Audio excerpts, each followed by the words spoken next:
So, a year and a half ago, Stevie and I were doing research for TAS.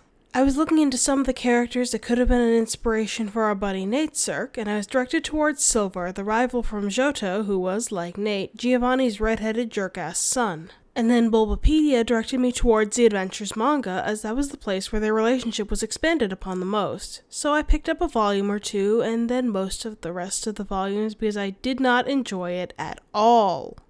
So I ended up reading everything currently released in English up until the end of Omega Ruby Alpha Sapphire, and then once I decided to start this video, I picked up the slightly more than half of Sun and Moon currently out in English. And here's my thoughts on it in one massive video. Timestamps will be in the description for specific arcs. Let's get started. A couple of disclaimers ahead of time. Disclaimer 1, I read the Viz translation. I know that other companies have translated this manga at various points, but this is the one that's most readily available in the States. I believe that most different translations use different nicknames for the specific Pokemon, so I'm going to try to avoid using Pokemon nicknames as much as possible, but if I use one, fair warning, it might not be the name your preferred version uses. Disclaimer 2, I also know Adventures isn't the only Pokemon manga, but I believe that it is the only one that is A, still running, B, consistently translated into English, and C, not a short anime tie-in, so yeah, I feel safe in calling it the main manga at least. Disclaimer 3, I am aware that it is called Pokemon Special in Japan and in other translations, but the translation I used called it Adventures, and that's what I'm going to call it from now on. Please don't yell at me. Fourth, in this video I'm going to use blue for the Gen 1 rival and green for the Gen 1 girl. I know they're switched in Japan, but again, I'm going to stick with what my version said. Lastly, I bought physical copies and my scanner can't scan books, so this video is not going to have nearly as many visual examples as I'd like to use. I'm going to supplement a little with the occasional doodle, which I acknowledge aren't nearly as good as the art of either artist who has worked on the series. Apologies in advance. Also, I will absolutely mispronounce most of the Japanese and most of the Pokemon names. Without further ado, let's jump into the review. For real this time. So let's start at the beginning with Red, Blue, and Green, which they call the first chapter. They use chapter for arcs and rounds for chapters, and I'm probably going to get that wrong a lot. My biggest takeaway from Red, Blue, Green is that this is the arc that feels the most like the story of a boy and his dog, or rather a boy and his 6 superpowered monster dogs. Pretty much every later arc is a lot more focused on their humans and not so much the Pokemon and the bonds between humans and Pokemon, so if you're really interested in that angle, you'll probably like this arc the best. In later arcs, I kind of feel like the Pokemon that the protagonists catch are almost treated more like fancy gear would be in other RPGs, like they're just a fancy sword where it's a big deal when you get it, and then after that you only ever take it out for a fight scene. But particularly with Red, it really feels like all of his Pokemon are really important to both him and the story. So story-wise, it follows most of the same beats as the Kanto games. Red's a boy from Pallet Town, and he sets out on his Pokemon journey. I should probably mention that unlike in the games, pretty much every protagonist already has at least one Pokemon before they get their starter. Red has a Poliwhirl already. But he picks Bulbasaur, and Blue gets Charmander, and eventually Green gets Squirtle. Red gets the standard issue Pikachu pretty early on. He starts getting badges from the gym leaders that aren't evil. We'll get to that later. And he stops by all the classic Kanto landmarks and events. He meets Bill, he does the bike race and meets Snorlax, he goes to the Pokemon Tower, he goes to the Safari Zone. A couple of more notable incidents, this manga actually came up with the idea to dress up as a rocket grunt and sneak inside 10 years before Heart Gold and Soul Silver did. Even better, Red actually has to knock out the guard to steal his uniform. I also kind of wonder if they took the idea of having Silver rip off the costume from here too, because here, Green unmasks Red, and Green and Silver are kind of related, but we'll get to that way later.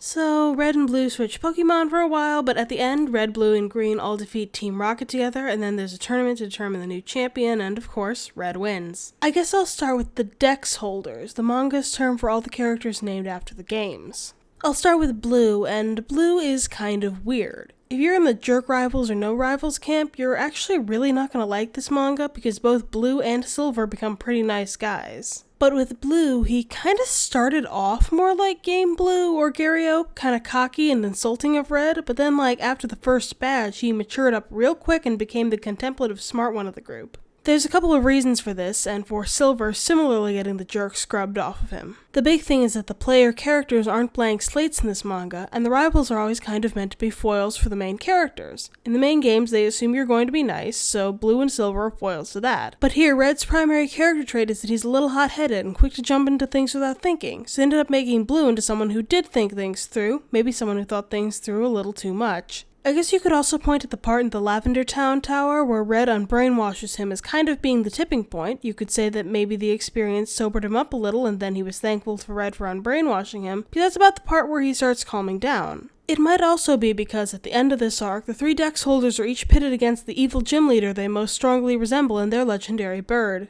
Red fights Surge and Zapdos because they're both bold and rash, Green gets Sabrina and Moltres because they're both smart and tricksy, but Blue kinda gets stuck with Koga and Articuno by default. So leading up to the final battle, they sort of tone him down so he more strongly paralleled the aloof and calculating Koga and the frosty Articuno, so the pairing doesn't totally come out of left field and doesn't really feel like Blue and Koga were the spares. Moving on to Red himself, I feel bad for calling him probably my least favorite primary male dex holder, but it's not because I don't like him. I just think he's the least interesting out of all of them, and that's not really his fault. It's just that because he's the first one, he's kind of the most standard issue anime protagonist type, while everyone else has some more interesting trait or quirk. But he's definitely a nice character. I think he also gets more interesting in later arcs because unlike Ash, Red and all the other dex holders actually age. When Red comes back in all the later arcs, he's a much more mature and knowledgeable trainer, and it's really neat to watch him and the rest of the Kanto group grow in age. So I suppose he's my least favorite, but only in the if I had to pick a least favorite sense.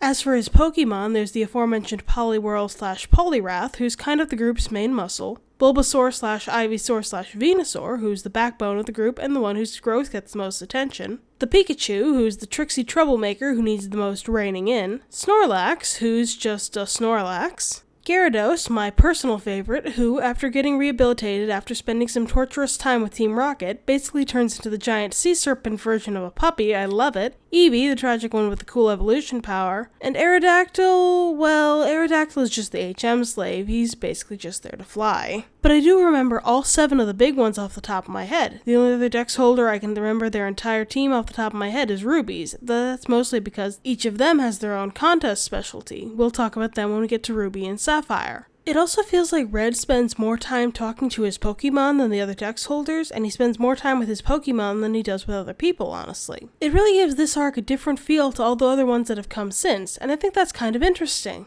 And then lastly, there's Green. If you played Let's Go Pikachu and Eevee and were wondering why Green was acting so weird, this manga is why. She makes her entrance by stealing Squirtle and selling Red rip-off battle items. She's a real highlight of this arc and definitely my favorite out of the Kanto group. She does a bunch of cool stuff with her Ditto that's really awesome. I always get really excited whenever she shows up in this arc because I know she's going to be fun. She also gets to fly around on her floating Jigglypuff, which is how I wish I could travel around in real life. I should probably address the Caparaja in the room and say that this manga has a reputation for being the dark Pokemon story, which is a bit of an overstatement. Some of the imagery is darker than stuff from the games or anime. In this arc alone, Giovanni freezes, then shatters a Magmar. There's the spooky ghosts in the Pokemon Tower, basically the entire Mewtwo and Blaine stuff, and most famously there's the part where Blue's Charmeleon cuts Koga's Arbok in half. But no, it's not insanely dark or anything. It's nothing I wouldn't give to a kid who loves Pokemon. If you want really dark and edgy, there's millions of fanfics about Pokemon murdering each other and stuff all across the internet. This can get dark, but not even at its darkest would I dare to call it edgy. Mostly because none of the dark themes or imagery I would call gratuitous. In this arc at least, the scary stuff is mostly tied to Lavender Town and Team Rocket, which were already supposed to be scary, and although Blaine's connection to Mewtwo was the invention of this manga, it's still basically the same Mewtwo creation story seen in the games and the anime and everywhere else, which was already an intentionally dark element in an otherwise cheery story.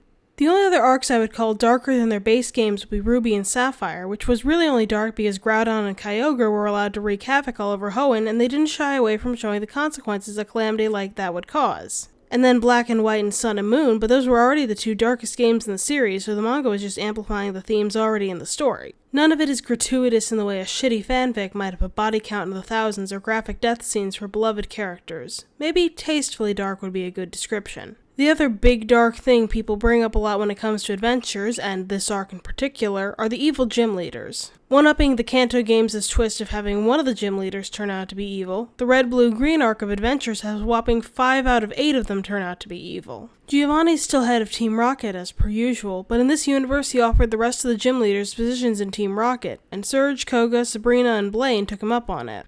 Brock, Misty, and Erica were too wholesome and good to join Team Rocket and stayed normal gym leaders, and Blaine defects pretty early on.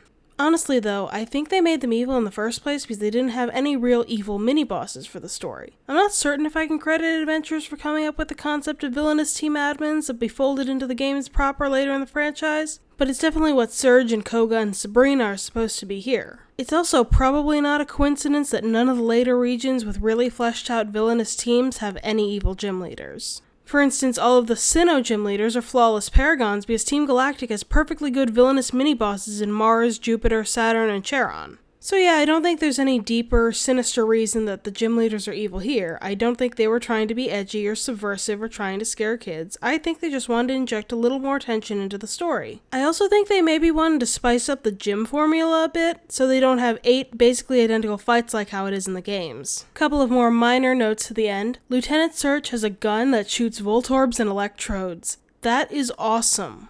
Next time you need to blow up a toilet, don't put one Voltorb behind the toilet. Blow up Simonla with your badass Voltorb gun!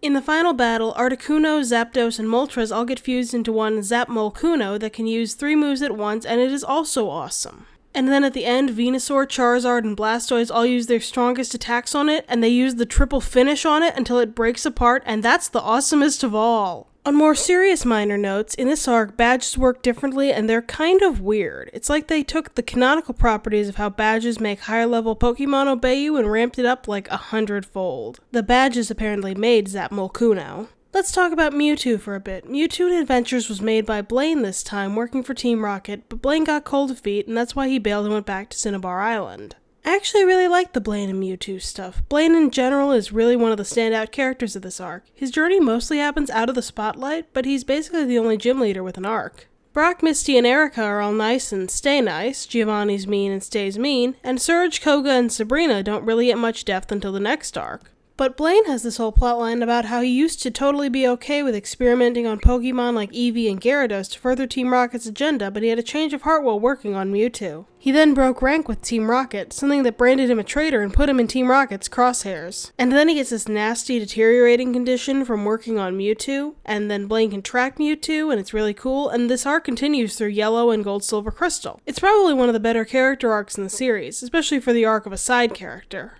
Moving on to the ending, Red doesn't fight the Elite Four, we'll talk about them a lot when we get to Yellow. Instead, there's a mini-tournament to decide the champion. It's short and sweet and gives us a couple of good battles and wraps up a couple of subplots, like Green apologizing to Professor Oak about stealing the Squirtle. Actually, if you're not a big fan of the anime tournament arc style plotline, you'll actually like Adventures a lot, because the only arc to end with a big traditional tournament is Black and White. There's a tournament at the end of the Gold, Silver, Crystal arc, but it's kind of a backdrop to the Team Rocket drama, and there generally doesn't seem to be much pressure on who's going to win, because it's just a series of friendly exhibition matches. And here the tournament is part of the denouement, and it also doesn't seem like there's a lot of pressure about who's going to win.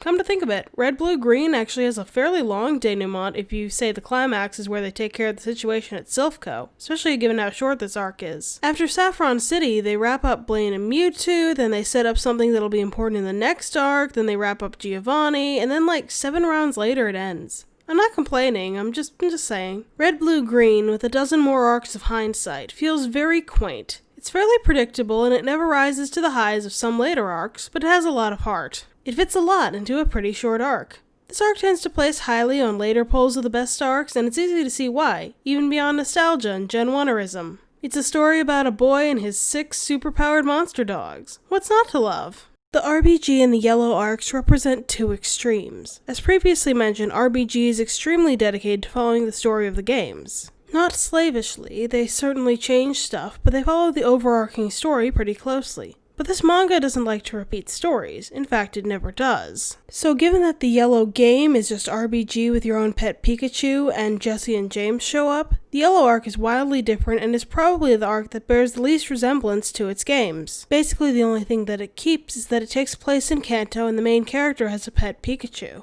This arc takes place 2 years after RBG and 1 year before the Gold, Silver, Crystal arc. Red doesn't come back after leaving to do a battle challenge, but his tired and battered Pikachu does, and Prof Oak immediately assumes the worst and tracks down the people who last fought him, which were the Elite Four of Kanto. Yellow then shows up at his door and seems to have some sort of deep innate connection with Pikachu, and the two head off to find Red. The Elite Four wants to finish off their job, so they chase Yellow and Pikachu across the region. Yellow trains with Blue for a bit, she fills out her team, and eventually we discover that the Elite Four, especially Lance, are out to kill all humans for the sake of Pokemon. Yellow's having none of it, so she joins forces with Blue and Green, Bill, Blaine, and last arc's evil gym leaders to take them down on Cerise Island, stopping them from summoning a mysterious legendary Pokemon. They free Red from Lorelei's ice prison and send the Elite Four packing. So, Yellow. I like her.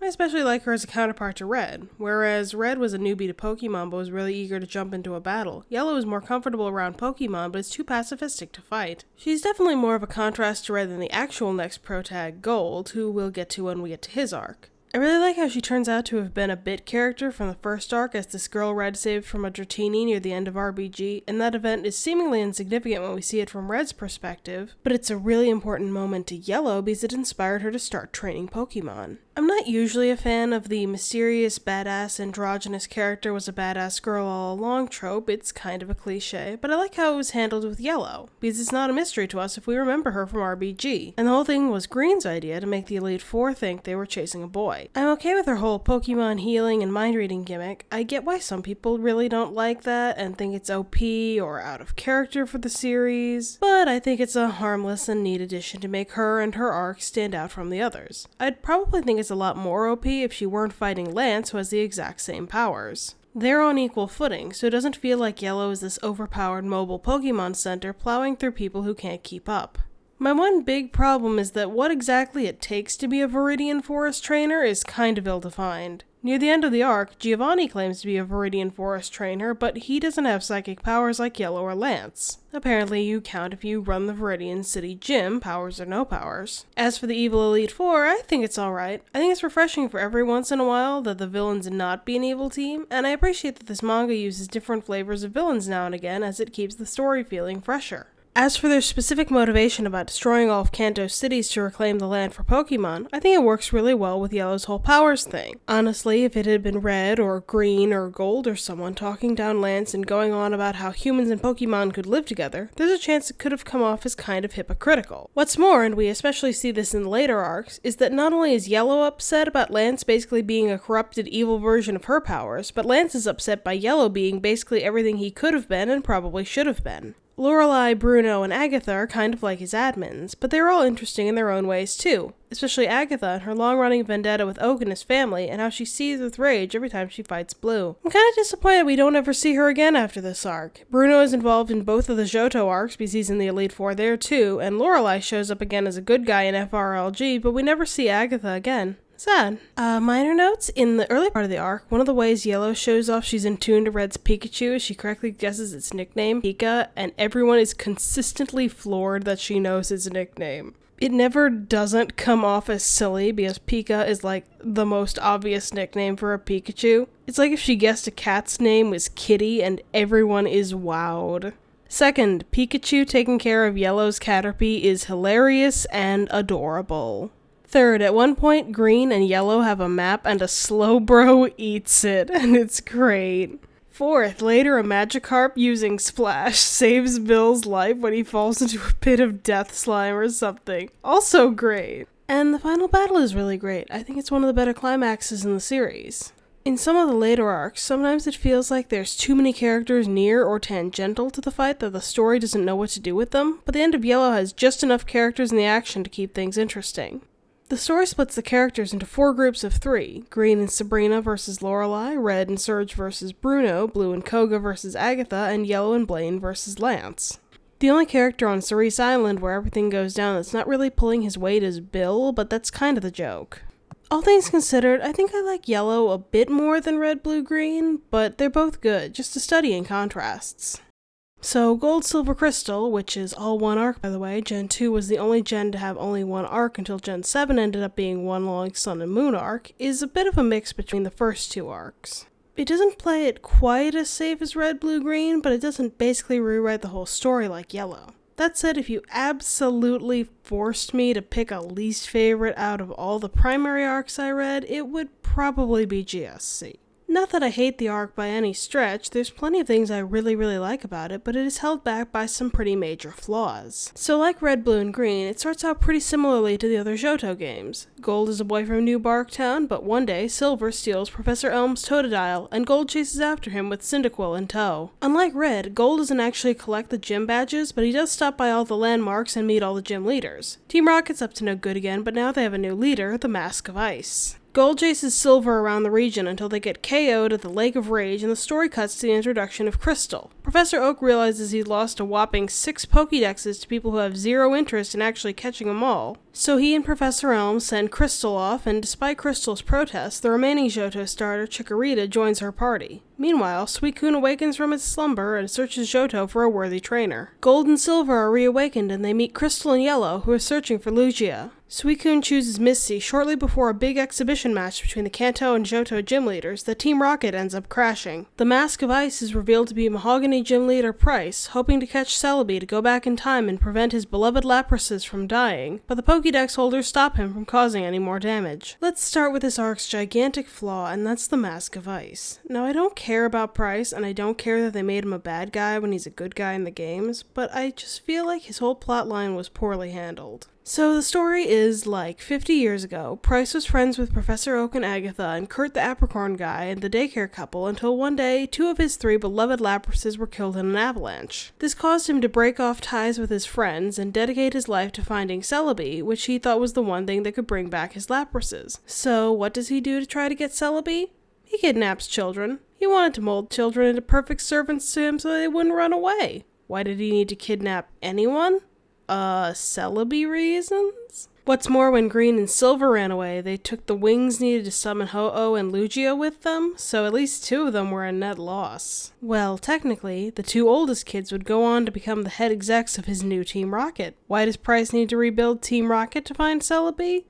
Team Rocket came back in the games? We later find out that basically the only carryovers from the old Team Rocket are a couple of the low to mid-level grunts. Giovanni is MIA for this arc, and Pryce deliberately kept Surge, Koga, and Sabrina out of the loop. Koga's off being mysterious for most of this arc, and Sabrina's at the hot springs with Red trying to recover from her injuries from the last arc, but Surge finds out pretty early and doesn't take it well that some new guy has restarted his beloved Team Rocket without him or Giovanni, so he spends a fair amount of the arc trying to track down the Mask of Ice by himself. What's more, we learn later that Silver, one of the kids Pryce kidnapped, was Giovanni's beloved son, so restarting Team Rocket seems like poking a mother bear after already stealing her cub. All he ever does with Team Rocket is make a scene and draw attention to himself when he really could have accomplished everything he wanted and been a lot less destructive without Team Rocket. Pryce manages to make, like, a record number of people really mad, and not just heroic characters who would obviously get upset. I already said how mad Surge was that Pryce was restarting his old team and treating his former colleagues poorly, but Silver also gets Lance involved with fighting the Masked Man pretty early on.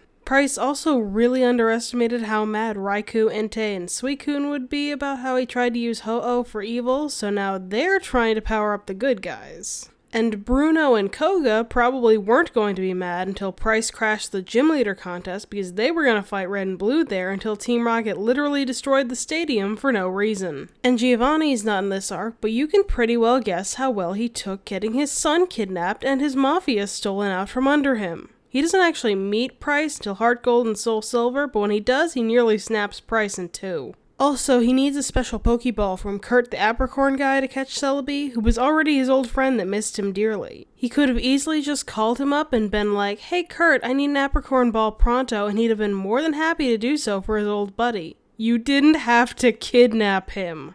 Secondly, the story insists that his identity is a secret surprise, but whoever it is, it's obviously an Ice-type specialist, and we've only seen 2 Ice-type specialists thus far, and the other one was a villain last arc.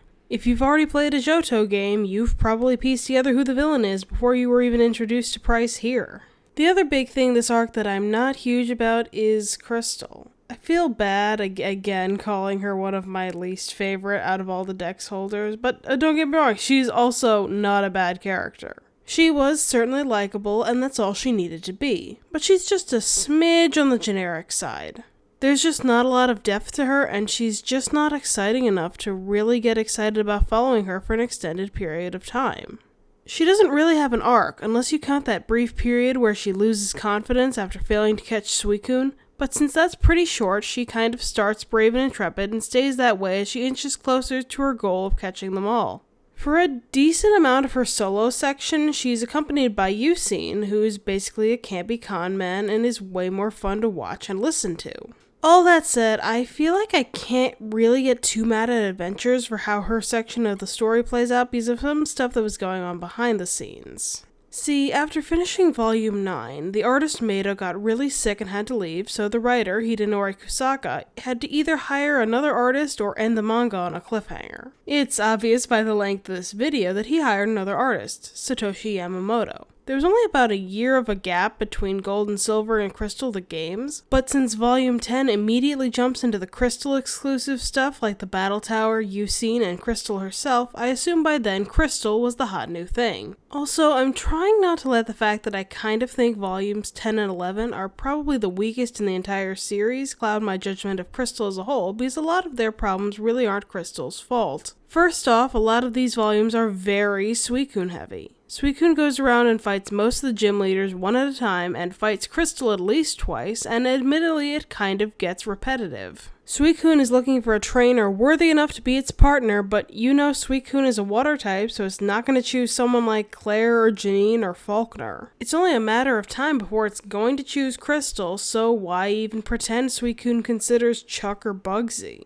You could make an argument that these battles with Suicune are replacing the gym battles, since neither Gold, Silver, nor Crystal actually do the gym challenge. But the thing is that the battles between the gym leaders and the Pokédex holders, like Sapphire or Platinum or Black, is that those battles show off both of their personalities and how their battle styles clash. Here, Crystal and the gym leaders try cool tricks to try and catch Suicune, but Suicune always just disappears on them. The other big problem is that Volume 9, the last one that Maeda worked on, ended on not one but two cliffhangers. The big one being that Gold and Silver were frozen by the Mask of Ice and sunk to the bottom of the Lake of Rage. But there's also the cliffhanger regarding Red and Yellow heading off to Johto, Red to mount Silver to try to heal his wrists and ankles from where Lorelei froze them the year before, and Yellow to try to investigate Lugia, along with Blue taking control of the Viridian Gym. But all of those things take a back burner to Crystal and Suicune for almost 2 entire volumes. I understand that it's possible that a lot of this part of the arc had to be rewritten on short notice, that's why it seems a bit sloppy and fillery. I have no idea if it would have been any different if Maeda had never gotten sick, or if she'd gotten sick later in the arc, or if she'd gotten sick earlier and never worked on GSC at all. And again, to reiterate, I don't hate Crystal. It's not like she's obnoxious or unlikable. There's so much worse she could have been than just generic, and I have to count my blessings there. Plus she livens up a bit Volume 12 and onwards once she, Gold, and Silver become a team. But my least favorite girl, yeah, I'm pretty comfortable in saying that. No hard feelings though. I do love Chikorita though. For those of you who don't know, out of all 24 starter lines there have ever been, Chikorita might still be the weakest 20 years after its release, so basically everyone's trying to discourage this Chikorita from going out and joining Crystal's dangerous mission. Chikorita's having none of it though. Chikorita's jealous of Cyndaquil and Totodile getting to go off on cool adventures and evolve, so Chikorita is not going to take no for an answer. So Chikorita scratches up Professor Elm's face, runs off and catches up with Crystal, who again tells it it's too weak. So Chikorita flexes the world's tiniest muscle to show that it's not weak. So cute! Gold and Silver are a lot better and more fun to watch, honestly. Gold is fun because he's not just a hothead like Red, he's like a hair away from being a juvenile delinquent. He's already a budding pool hustler and admits to spending most of his time in game corners, and his bad habits rub off prenatally on his Togepi. He never really loses his hot-headedness like Red does, but he still does have something of an arc. Silver is really interesting too. He's nothing like our boy Nate, nor is he much like the unrepented asshole that was Game Silver, but he's still very interesting in his own right. He's probably one of the most calculating of all the Dex holders, and where every move Gold makes in battle feels like something he would do in the heat of the moment, every move Silver makes feels like it was planned 3 steps ahead. I think I like the Gold and Silver rival battles the most out of all the hero rival battles for this reason alone. And I know this will make a lot of people really mad, but I think that I like this version of Silver a lot more than Game Silver, honestly. He's a lot more compelling of a character than the repetitively jerkish Silver who only really develops in the post-game of the remakes. I also really liked the climax of this arc. First off, all of the exhibition matches were really fun. They were everything that the fights against Suicune weren't. They showed off the personalities and battling styles of both sides equally and how they interacted, and no battle felt like it had a very obvious winner, except maybe Misty versus Whitney. In general, this is one of the climaxes where the gym leaders really get to shine. Then during the actual battles with Team Rocket, the gym leaders really take center stage since for a decent amount of the battle, Gold, Silver, and Crystal are running support. But the Dex holders, both from Kanto and Johto, really get their chance to shine in the Ilex Forest. Despite how silly and stupid Price's plan kinda is, the ending was really exciting. Also, we need to talk about the greatest thing about this manga ever. Youngster Joey and his top percentage Rattata are in this manga! He's in the first chapter. It's like they knew he'd be a meme before the meme started. It's amazing. Gold saves the top percentage Rattata from drowning, and yeah, of course you'd risk your life to save the greatest Rattata of all time. So good. What else? Will and Karen are following in last gen's tradition of the Elite Four being evil. They joined Price at the same time he kidnapped Green and Silver, but they weren't kidnapped, they just wanted to be evil. And Bill does something useful this arc. He fixes the broken Pokemon transport system so that everyone can send their Pokemon to Ilex Forest to free Ho-Oh and Lugia with the power of friendship. That's nice. Oh, and Red never found out that Yellow was actually a girl last arc. He only finds out, in the middle of the final boss fight here. That was funny. Oh, and one detail that I really liked is that at the beginning of this arc, we see Gold listening to his favorite DJ Mary sing a song that you think is innocuous, but it turns out that DJ Mary's version is actually a cover of the song the daycare couple wrote for Price 50 years ago, and it comes back again in the finale of the arc. It's really neat. So, all in all, GSC is a very uneven arc, though I acknowledge that it was probably affected by an event outside of the writer's control. In spite of the weak villain, he does set up some very suspenseful scenes, and a lot of the side characters really get chances to sparkle here. It's not quite as cozy as RBG or as epic as Ruby and Sapphire, but it's still a very enjoyable arc. Ruby and Sapphire were around the point where the games also started to care about vaguely having a story, so this arc changed relatively little in the way of major plot points. Notably, it's the first arc where there were enough villains already in the game that they didn't have to turn any of the good characters evil. I think Ruby and Sapphire is probably the closest to what I think this manga wants to be, and what I personally think it should be. The same basic story as the games, but expanded upon and given a bit more depth. Is it flawless? No. Is it my favorite? Also probably not. But I'm pretty comfortable in calling it the best arc. So here, Ruby, the Brendan, is the player character, and Sapphire, the May, is the rival. It's about 2 years after GSC, and Ruby has just moved to Hoenn from Johto because his dad Norman just got a job at the Petalburg gym. Ruby's not happy with his dad because he keeps telling him he shouldn't follow his dreams of winning all the Pokemon contests, so he decides to run away as soon as they've moved in with nothing but his Puchayina, his Ralts, his Skitty, and his bag of accessories. On his way out, he stumbles into Sapphire Birch, the daughter of the local Pokemon professor, who is much more aggressive and battle-happy than he is. The two get their Pokédexes and their starters. Ruby gets the Mudkip and Sapphire gets the Torchic, and they set up a wager. Both have 80 days to complete their goals, Ruby of winning first place in all 20 contests and Sapphire to win all 8 gym badges, and whoever finishes first wins. They set off on their merry way. Sapphire gets a letter to deliver to Steven Stone, Ruby gives Wally his Ralts and eventually gets a Castform to fill the smart role, and he catches a Feebas to fill the beautiful role, though eventually he drives away the latter by insulting it. He and Sapphire both start working towards their goals, while Ruby tussles with Team Magma, including creepy Courtney, who wants to lower the sea, and Sapphire tussles with Team Aqua, who wants to raise it. Intrepid reporter Gabby and her cameraman Ty also chase down the two teams, accompanied by an Absol who is understandably freaking out because Magma and Aqua do end up achieving their goals of reawakening Groudon and Kyogre respectively. Kyogre begins flooding the land of Hoenn, and Groudon begins drying its seas, and massive carnage is inflicted upon the landscapes and cityscapes.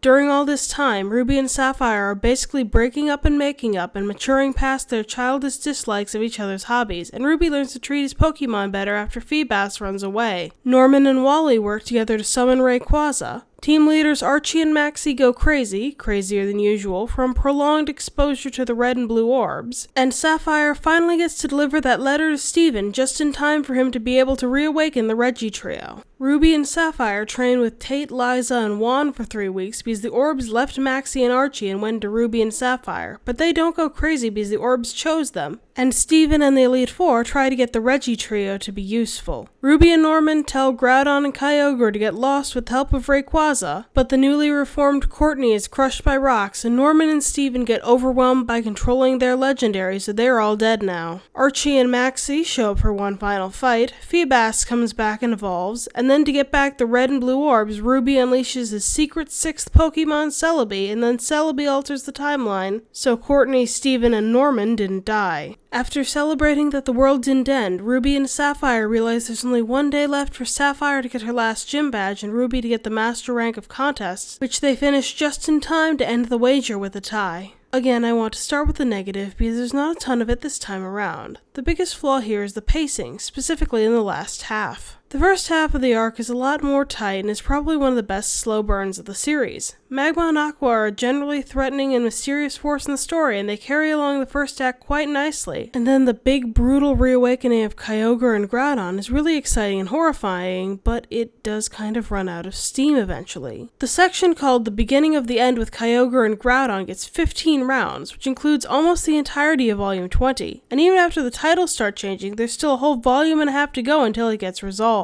This arc honestly could have been, at least 1 whole volume shorter. I also have slightly mixed feelings regarding Teams Aqua and Magma, though I suppose I'm ultimately positive about them. One of my bigger complaints is that they're really the groups that I forget have grunts the most often. Every time we see them, it's pretty much always just the group's 3 admins, Courtney, Tabitha, and Blaze for Magma, and Matt, Shelly, and Amber for Aqua. Team Rocket always felt like an entire force, with smaller groups of grunts messing around in a bunch of different places. Galactic's grunts were kind of a hive mind, and that got played up for the creepy factor, and Team Plasma's grunts were all uniquely drawn with dramatically different hair, face, and body shapes underneath their outfits, to the point where you could recognize specific grunts as they reappeared in the story. But, basically every major Aqua or Magma story moment was just Matt or Blaze or Courtney or someone working alone. The other villains who suffer, ironically, are the leaders. Again, they also don't really show up to do the dirty work or fight Ruby and Sapphire until the very end. They spend most of their time in their headquarters. Archie is at least built up as an intimidating figure with the potential to cause massive harm, but Maxie spends most of his screen time before the 5th volume of the arc just sitting around drinking alone in Magma's cave hideout. Really.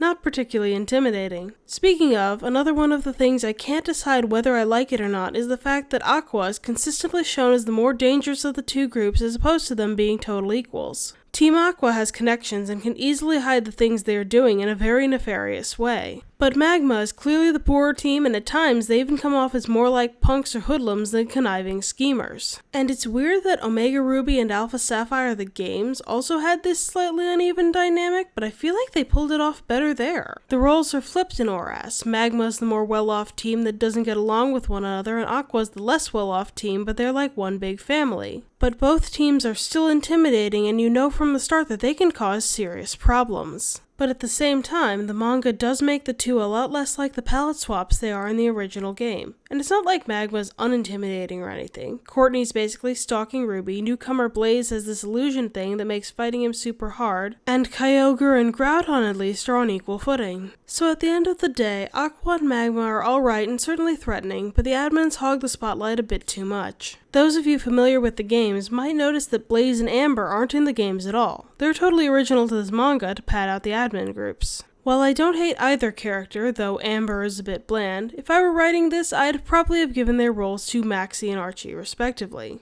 Moving on to more overwhelmingly positive things, this is probably the single best arc for its gym leaders. This manga has generally always been pretty good to its gym leaders, but in Ruby and Sapphire, everyone gets a decent amount of spotlight even outside of their battles with Sapphire. Everyone really feels like they have their own unique personality here, which is not true of the gym leaders in a lot of the games, including the Hoenn games themselves. Admittedly, I haven't spent a ton of time in the Hoenn games. I've never played any of the actual Gen 3 games at all, and I've only played through Omega Ruby once. I couldn't tell you anything about game canon, Winona, or Flannery, or Brawley. But here, aside from Tate and Liza, because they're MIA for most of the arc, and Juan, who shows up here and not an Emerald for some reason, I know and care about every single member of the team. They also don't disappear after their gym battle, which is nice. Every single one, again except for Tate and Liza and Juan, gets to fight at length in the final battle. There is one story I want to tell though. At roughly the 1/3 mark, the gym leaders decide to convene and discuss the goings-on of Aqua and Magma, but there's some debate as to who's more of a problem, so there's a vote to determine who is the lesser evil. Since Tate and Liza, as previously mentioned, are missing, and then Norman abstains from the voting, it ends in a tie, but for kinda stupid reasons. On the pro-Magma side, Flannery obviously votes Team Magma because of that time Team Aqua tried to drown her that somehow I've managed to avoid talking about until now. And she also erroneously believed that Tabitha from Team Magma was involved in her rescue, and really he wasn't, so she's obviously anti-Aqua. Winona trusts her because she trusts her friend Flannery is telling the truth, fair enough reason. But then she's like, "Hey Watson, you agree with us, right?" And Watson is probably the gym leader with the least strong feelings about the whole Magma and Aqua thing, so he just kind of sides with Magma because Winona told him to. As for Pro Aqua, Roxanne leads that charge because her friend Professor Cosmo is working for them. She's unaware that he's being coerced into working with them, so I'm willing to let it slide. But Brawley, goddamn Brawley, is like, if they make the water higher, the waves will be bigger, and then I can do even more rad surfing. Yeah, he pretty quickly changes his mind after Kyogre is actually awakened, and his home, which as you may recall is an island, pretty quickly starts to sink back into the sea, but still, at the moment, he voted Pro Aqua because he thought it would be cool to ride bigger waves.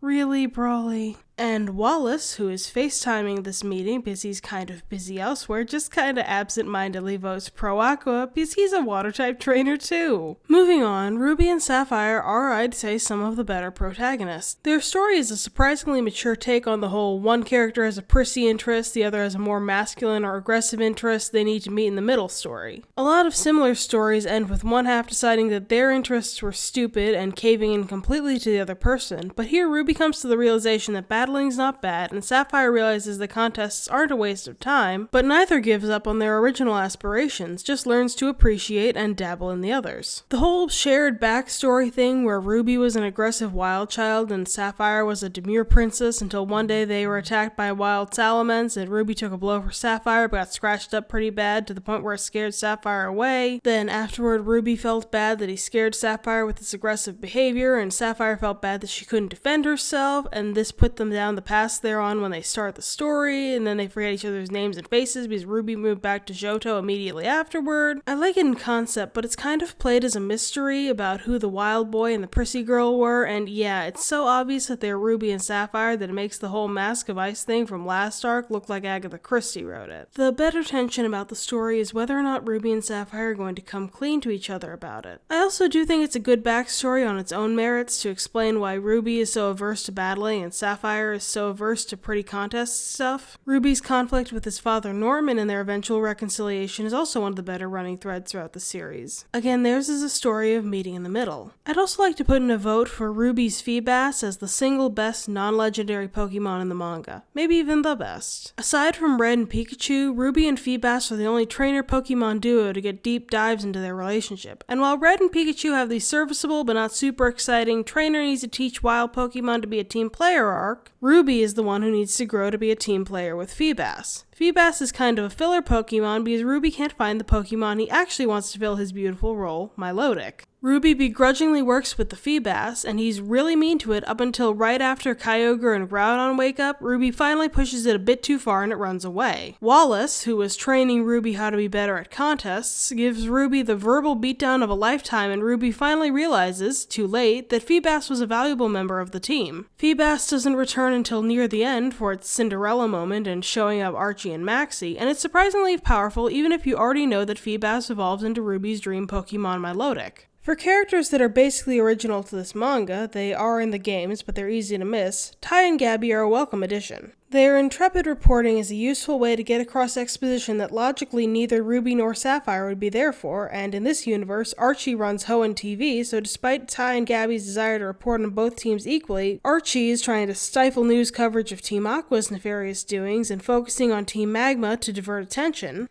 So the slow burn of Gabby and Ty realizing that they work for Team Aqua is probably one of the best plot twists in the series, probably helped by the fact that it's one of very few plot twists not obvious from the games because it's not based off of anything from the games. And because of their comparative expendability, once they really get deep into the conspiracy, they're honestly like the only characters I've been legitimately concerned about them actually getting killed by Archie and Team Aqua for snooping too much. I mean, they don't, but it's not like Ruby or Sapphire or any of the other Dex holders were even on the table for getting seriously hurt. But these two guys? Yeah, they could totally end up sleeping with the Magikarps if they got in too deep.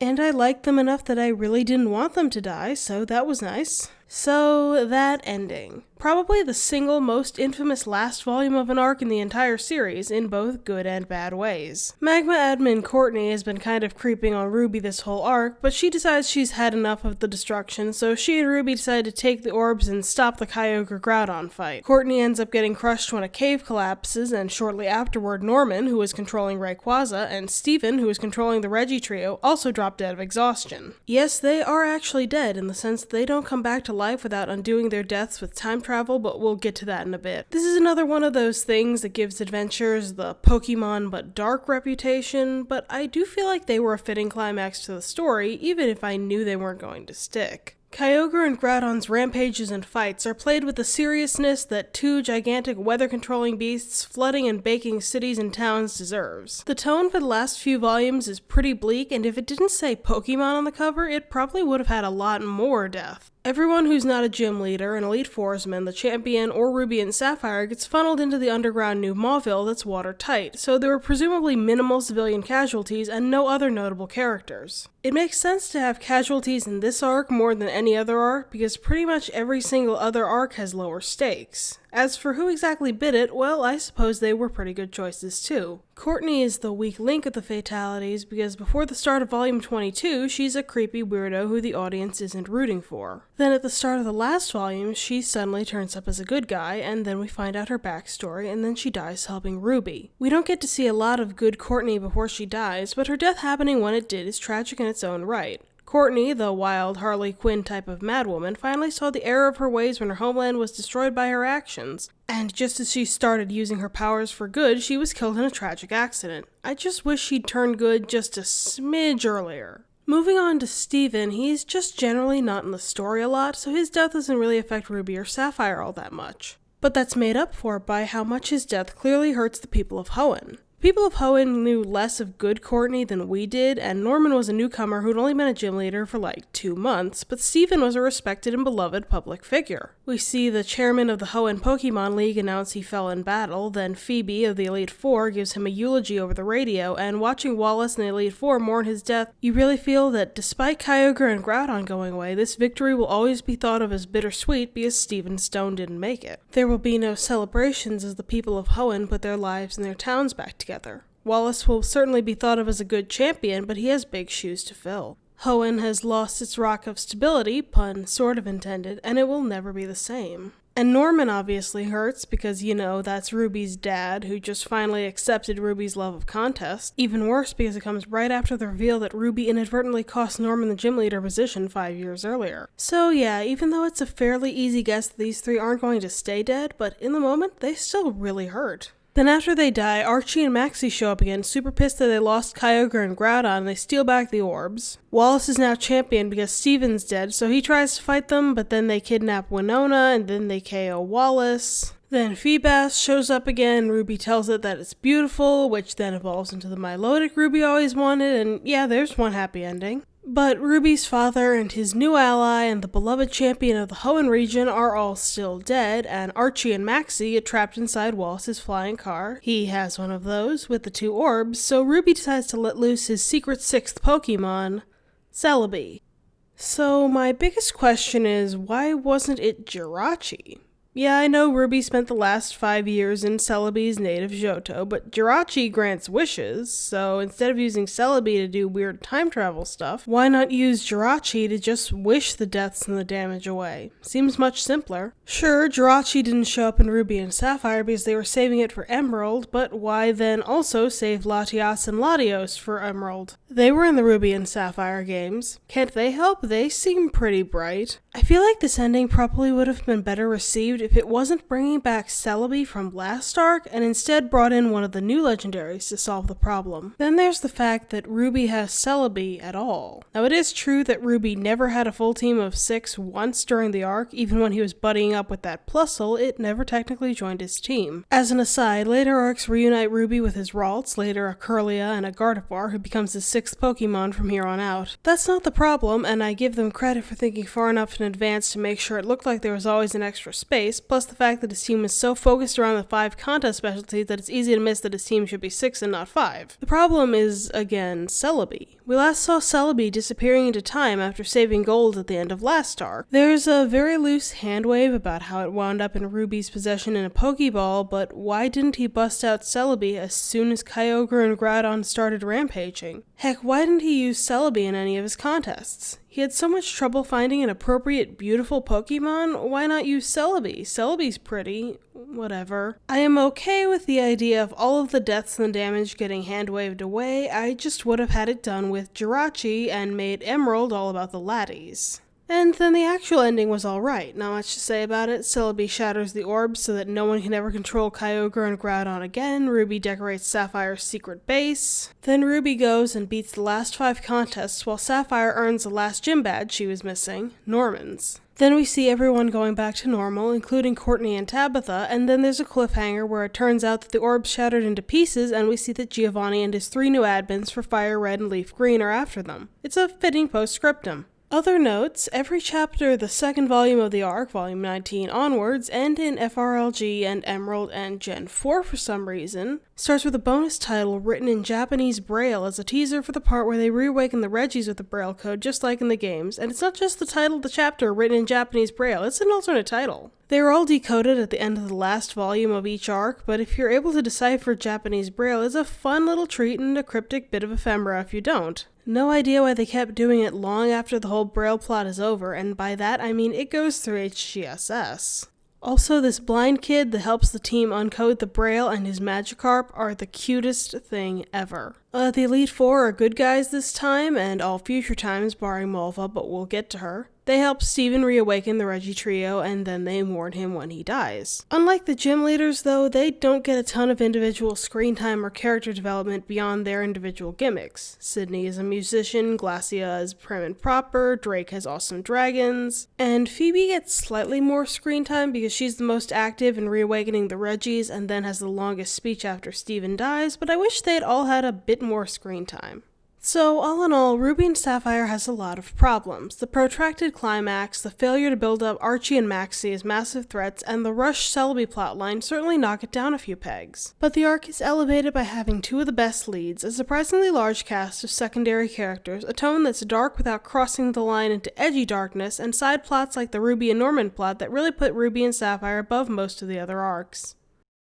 So as you probably noticed in the Yellow arc, Pokemon Adventures doesn't repeat plotlines even when the games they're basing it on do. All the third game and remake arcs after Yellow latch hard onto whatever new stuff was added in the games. In the case of Fire Red and Leaf Green, it was the Sevi Islands and the new Deoxys forms, plus a few little things like the Fame Checker. So Red, Blue, and Green get a message from Professor Oak basically telling them to microwave their Pokédexes. Green finally gets a chance to reunite with her birth parents on the Sevi Islands, but they get sucked into a black hole, and all 3 of them start getting attacked by a force that's super fast and invisible too. Green ends up in the hospital while Red and Blue train with this lady named Ultima who puts them through hell to teach them Frenzy Plant and Blast Burn, and then they learn that Giovanni and his 3 new Rocket admins are prowling the Sevi Islands, but Lorelei, now a good guy, wants to join them in defeating Team Rocket because they're messing with her home on 4 Island. The 3 new Rocket admins, the 3 beasts Surd, Car, and Orm, announce that they've kidnapped Professor Oak and are trying to use Red, Blue, and Green to lure out Deoxys, the mystery Pokemon attacking them. Red, Blue, and Lorelei actually lose to the 3 beasts and find out that Team Rocket is using fragments of the Red and Blue orbs to control Deoxys. The 3 beasts think that Giovanni is tracking down Deoxys so he can use their divination powers to find the location of his son, a little red-headed boy who went missing as a toddler. Red realizes he's been having premonitions of Deoxys and meets up with Mewtwo. He and the Dex holders break into Team Rocket's new base. They save Professor Oak and Green's parents, they fight Giovanni and Team Rocket, Mewtwo fights Deoxys, then Red finds out he's kind of bonded to the 2 Deoxyses.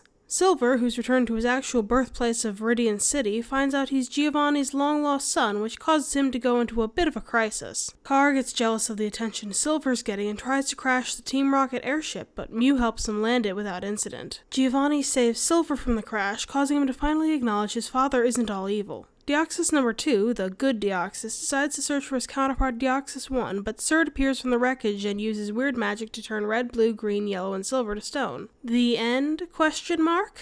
Okay, there's a lot less to talk about this arc because it's short and it doesn't introduce a ton of new stuff. This arc has the distinction of being the first arc where the protagonists are not 11-year-olds. Since it's the same guys from the first arc, they're probably around 15, 16 now. It doesn't change all that much, but it makes sense since this arc feels very much like a sequel to the arcs that came before it. Red, blue, and green are older and more mature, and they take their elite positions as Pokédex holders a lot more seriously. Red has a surprisingly heart-wrenching breakdown after losing to Carr and seriously hurting his Pokemon in the process, broken to the point he believes that Professor Oak took his Pokédex away because he wasn't worthy of it. And later, Blue is the one to give a speech to Silver about how just because his father is a criminal doesn't mean he is inherently evil. There's not really any more petty bickering between the three. They're not exactly a well-oiled machine or anything, but that's natural, and they're still a really strong team. If you're sick of the anime refusing to meaningfully age up Ash and company, you'll like this manga a lot. As for the three beasts, though, the totally original Rocket admins for the arc, I kinda sorta don't care for them. I like that they're not just carbon copies of Surge, Koga, and Sabrina. I like the whole monster movie monster gimmick. Orm and his Shuckle are cute, but that's basically all I like about them. Orm, the Frankenstein, is decidedly my favorite. It's cool that you'd think as the big brute he's going to be all smash and bash, but he has surprisingly clever attack plans involving the Shuckles. But he still can be pretty dense. For instance, he accidentally records himself kidnapping Professor Oak on Green's fame checker because he didn't check to see that it was recording. And then Carr, the Wolfman with a Napoleon complex. He's kind of a little prick. He's not particularly fun to love to hate or even watch. He doesn't want Giovanni to reunite with Silver because he's worried Silver will take his place as a Rocket admin. I might be alone on this, but I kinda hate him, not in the way he was probably meant to be hated, but he does have a cameo in HGSS where he gets curb stomped by the HGSS admins, so maybe the writer and artist might agree with me here. But Surd, oh boy, Surd.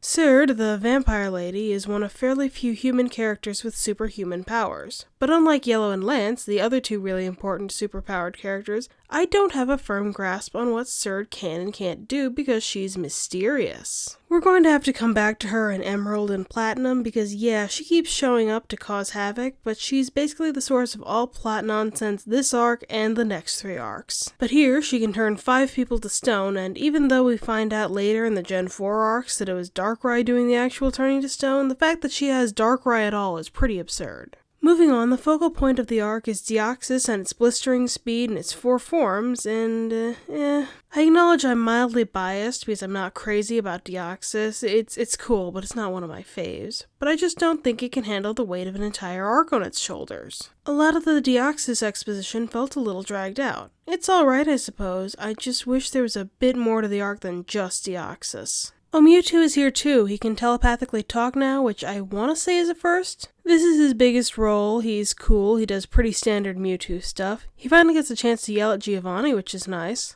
Yellow also shows up at the end. She doesn't have a ton to do this arc. She's a bit of an exposition dump because she can read Silver's Sneasel's mind and later Deoxys' mind. Bill is also here. He's crushing on Blue's sister Daisy, and he brought along his Pokemon storage buddies Celia, Lynette, and Bridget. They're also here. Lastly, the Silver and Giovanni stuff. It's definitely one of the stronger elements to the arc, especially fleshing out Giovanni's character to show off the side of him that'd die for someone he loved. By the time of Fire Red and Leaf Green, he'd gotten really sick, so he just wanted to see his long-lost son again. Silver, meanwhile, is horrified that the father he'd looked for his whole life is an evil criminal and doesn't know if he wants to accept him as his father or not. 2 things, though. 1, I kinda wish this had gotten a bit more screen time. It's one of the best things about this arc. I wish there'd been a little bit less time spent explaining how Deoxys worked, or training to get the 3 special moves, or just less of the 3 beasts in general for more of this. Not to say that there should have been no battles, or that it should have just been a domestic drama, but I wanted this plot thread to have just a bit more page time.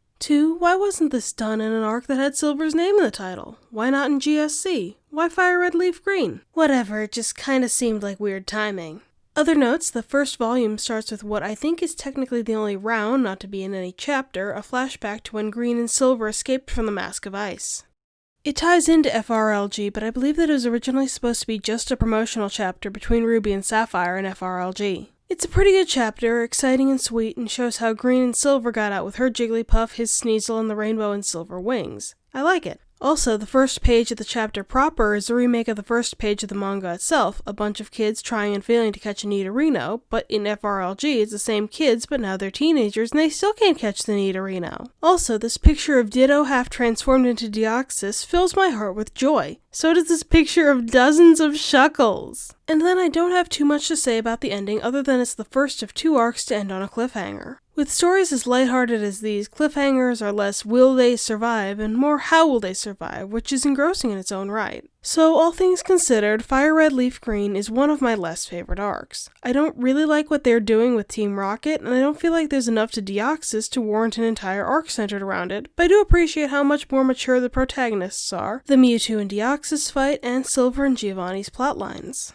Emerald is really, really, really weird. Weirder than Yellow, which up to this point was the high watermark of weird. There's a part of me that wants to call this the worst arc, but let me stress that it's not a bad arc by any means. There's lots of awesome things about it. It's not a total loss, and in general I appreciate a lot of the new stuff this arc brings to the table, but there's a lot of weird and kind of bad choices that bog it down. The new battle frontier is opening up, and Emerald, this kid in a bizarre outfit who doesn't raise any of his own Pokemon, is ready to beat the 7 Frontier Brains. He is accompanied by Todd Snap, a budding Pokemon photographer here to cover the grand opening. Emerald wasn't really invited to the grand opening, but he makes a scene and gets the public interested in his story, so the battle frontier lets him in. He beats Noland, Lucy, Brandon, and Greta, and befriends a Sceptile and Latios and Latias. Meanwhile, a mysterious armored man armed with only the world's angriest Surskit stalks the battle frontier trying to chase down Jirachi, whose 1 week of being awake for this 1,000 years is coincidentally overlapping the opening week of the battle frontier. Ruby and Sapphire arrive to help, Dome Ace Tucker beats Emerald, setting him back a day, and the armored man reappears, calling himself Guile Hideout, revealing he has Jirachi and threatens to sink the battle frontier into the ocean. While trying to rescue Salon Maiden Annabelle, the Hoenn Dex holders find the Turn to Stone Kanto Dex holders plus Silver who are on display at the Battle Frontier Museum. Guile Hideout reveals himself to be Archie resurrected, and he makes the first of Jirachi's 3 wishes, for the Battle Frontier to be attacked by a gigantic watery recreation of Kyogre. Emerald explains his backstory and admits he likes Pokemon, which allows him to make Jirachi's 2nd wish to unpetrify Red, Blue, Green, Yellow, and Silver. Together they use the super special moves they learned in Fire Red and Leaf Green to defeat the Phantom Kyogre, and then the unarmored and dying Archie reveals that Surge saved him and Maxie from dying in the electric energy storm back in Ruby and Sapphire, and offered one of them a magical sword and suit of armor that would allow them to live, and Archie ended up killing Maxie for it. But since the suit of armor has been destroyed, Archie's number is up and he disintegrates. In the epilogue, Emerald gets Annabelle and I think Spencer's symbols as a reward for saving the day. Then he's given the opportunity to compete for the Tactics symbol again by competing in a tournament against the other 9 Dex holders, which he wins, completing his set. We also learn that Jirachi's last wish was another of Emerald's, a wish that the Battle Frontier become a smashing success.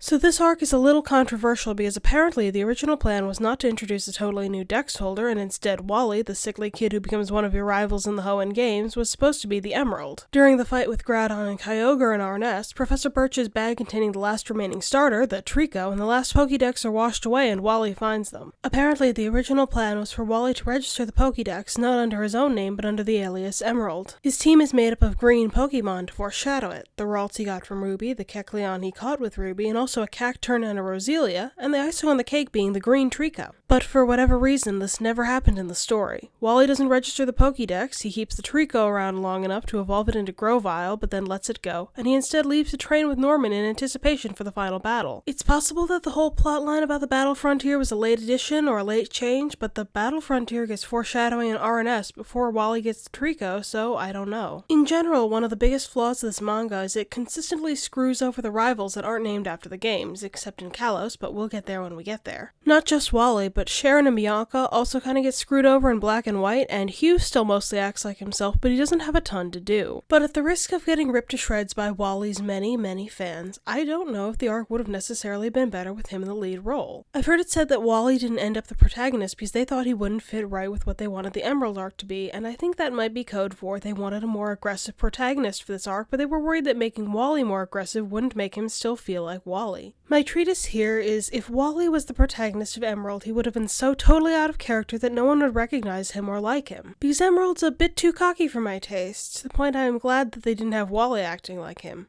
I mean, he does have the battle prowess to back it up, but he's still pretty full of himself. I don't really like that he has the Lottie twins already at his beck and call despite claiming to not really like Pokemon. He's also got Crystal and all of her expertise at his beck and call, to the point where it's actually really surprising that he's one of very few dex holders to actually lose an important fight. He loses to Domace Tucker. But it doesn't really humble him, mostly because immediately afterward Guile Hideout crashes the Battle Dome, so it doesn't mean much for his character. He's not an irredeemably awful character, though. His backstory was sad. A smidge generic, he was an orphan who was bullied for being so short, so he grew closer to Pokemon than people. Then people started joking that he used Pokemon as replacements for his too short limbs, so he decided to stop asking Pokemon to help him. Later, he found an Emerald Jewel that the same scientists from Ruby and Sapphire's arc were trying and failing to use to contain Rayquaza, and that inspired Emerald to build prosthetic arms and legs to make himself seem more intimidating. It's not groundbreaking, but it does make me sympathize more with Emerald. Plus, I like how it ties into the Johto arc. Emerald ends up in the orphanage that Crystal works at, and the last page of the GSC arc is Professor Oak preparing to give a new child a new Pokédex. Turns out that child was Emerald the whole time. But at the same time, the Frontier Brains are also sort of mean. Like, no set of gym leaders actively want the dex holders they face to lose, but these guys make fun of Emerald behind his back, and they sincerely hope he gets disqualified for no real reason. Especially Tucker for some reason. No other arc really feels like a jerks versus jerks conflict, and even though this arc isn't super long, it still gets pretty tiring pretty quick. That said, their fights with Emerald are definitely the highlights of the arc. Like Emerald, they definitely have the skills to back up their attitude, and their fights are more gimmicky than the normal gym battles, which gives their battles some much appreciated spice. And lastly, Guile Hideout. First off, that name is dumb and it doesn't make any sense. Second, I suppose I can safely say that I don't care for him being a resurrected Archie. I suppose it only makes sense for it to be Archie. I mean, he is one of the main villains of these games, but, like, he and Maxie legit died at the end of Ruby and Sapphire. I suppose what I'm saying is, I would have been fine if there was no real villain in this arc. The Frontier Brains are already super antagonistic. It would have been alright if the story was just Emerald trying to earn the 7 battle symbols. Second, like the Mask of Ice, there's supposed to be a mystery about who the Guile Hideout is. I concede that it starts out kind of vague. So little of Guile Hideout is visible beneath the armor that essentially all you can tell is that it's a male, and his only Pokemon is a Surskit, a Pokemon that is easy to forget is a water type because it loses the water type when it evolves into Masquerain. Emerald and crew are under the impression that it's Spencer for a while, and that's a decent red herring because it turns out he does have a backstory with the 2 orbs, but didn't go full crazy like Archie and Maxie. But then Guile Hideout starts talking about sinking the battle frontier into the sea, and then, yeah, it's pretty obviously Archie. And then the fact that he's alive after all of this is further Surd nonsense. What exactly can she do? I think I'm gonna go ahead and say that Surd might just be my single least favorite character in this entire manga. The ending's pretty cool though. This is the most recent time all the dex holders have been together because at this point there were 10 and now there's 23. But regardless, it's pretty badass. Remember in RBG when they triple finish the legendary birds to death? Well now, because there's 3 sets of dex holders, they triple finish Archie to death. Plus they also use 2 Pikachu and Pichu's final smash on him for good measure. This is to date the last time we've seen Yellow, by the way. So you heard me right when I said Todd Snap from Pokemon Snap is here. For whatever reason they don't ever call him by name, but it's pretty obviously him. Aside from the fact that I don't really know why he's here, Pokemon Snap was 2 consoles out of date by this point, and it'd be for another 2 consoles later that the series would get dusted off again, but I like him a lot. Honestly, he might be my favorite part of this arc. Not much little stuff this time. At one point, Emerald's Pokemon have a cooking contest, and it's super cute. Oh, and Emerald has this bad habit of peeing out windows, and the first time it happens, Todd Snap walks in and gets the wrong idea. And then the second time, he pees on Ruby and Sapphire. They censor it out as being pouring a can of soda onto Ruby and Sapphire, but you cannot censor that this is the face of a man who's just been peed on. I understand that it's kind of an unpopular opinion to say that you think the tail end of Gen 3 was the nadir of the series and not the more recent arcs, but yeah, FRLG and Emerald are way worse than like X and Y or ORAS. I don't like Emerald, I don't like any of the Frontier Brains aside from maybe the friendly child Annabelle. I don't like Guile Hideout, and I don't like that Latios and Latias are basically Emerald's cheerleaders slash Deus Ex Machina machines. But again, it's not all bad. The big fight at the end is awesome, Todd Snap is there, let me stress again how awesome the triple finish is, and I mean, any Sudowoodo heavy arc can't be all bad.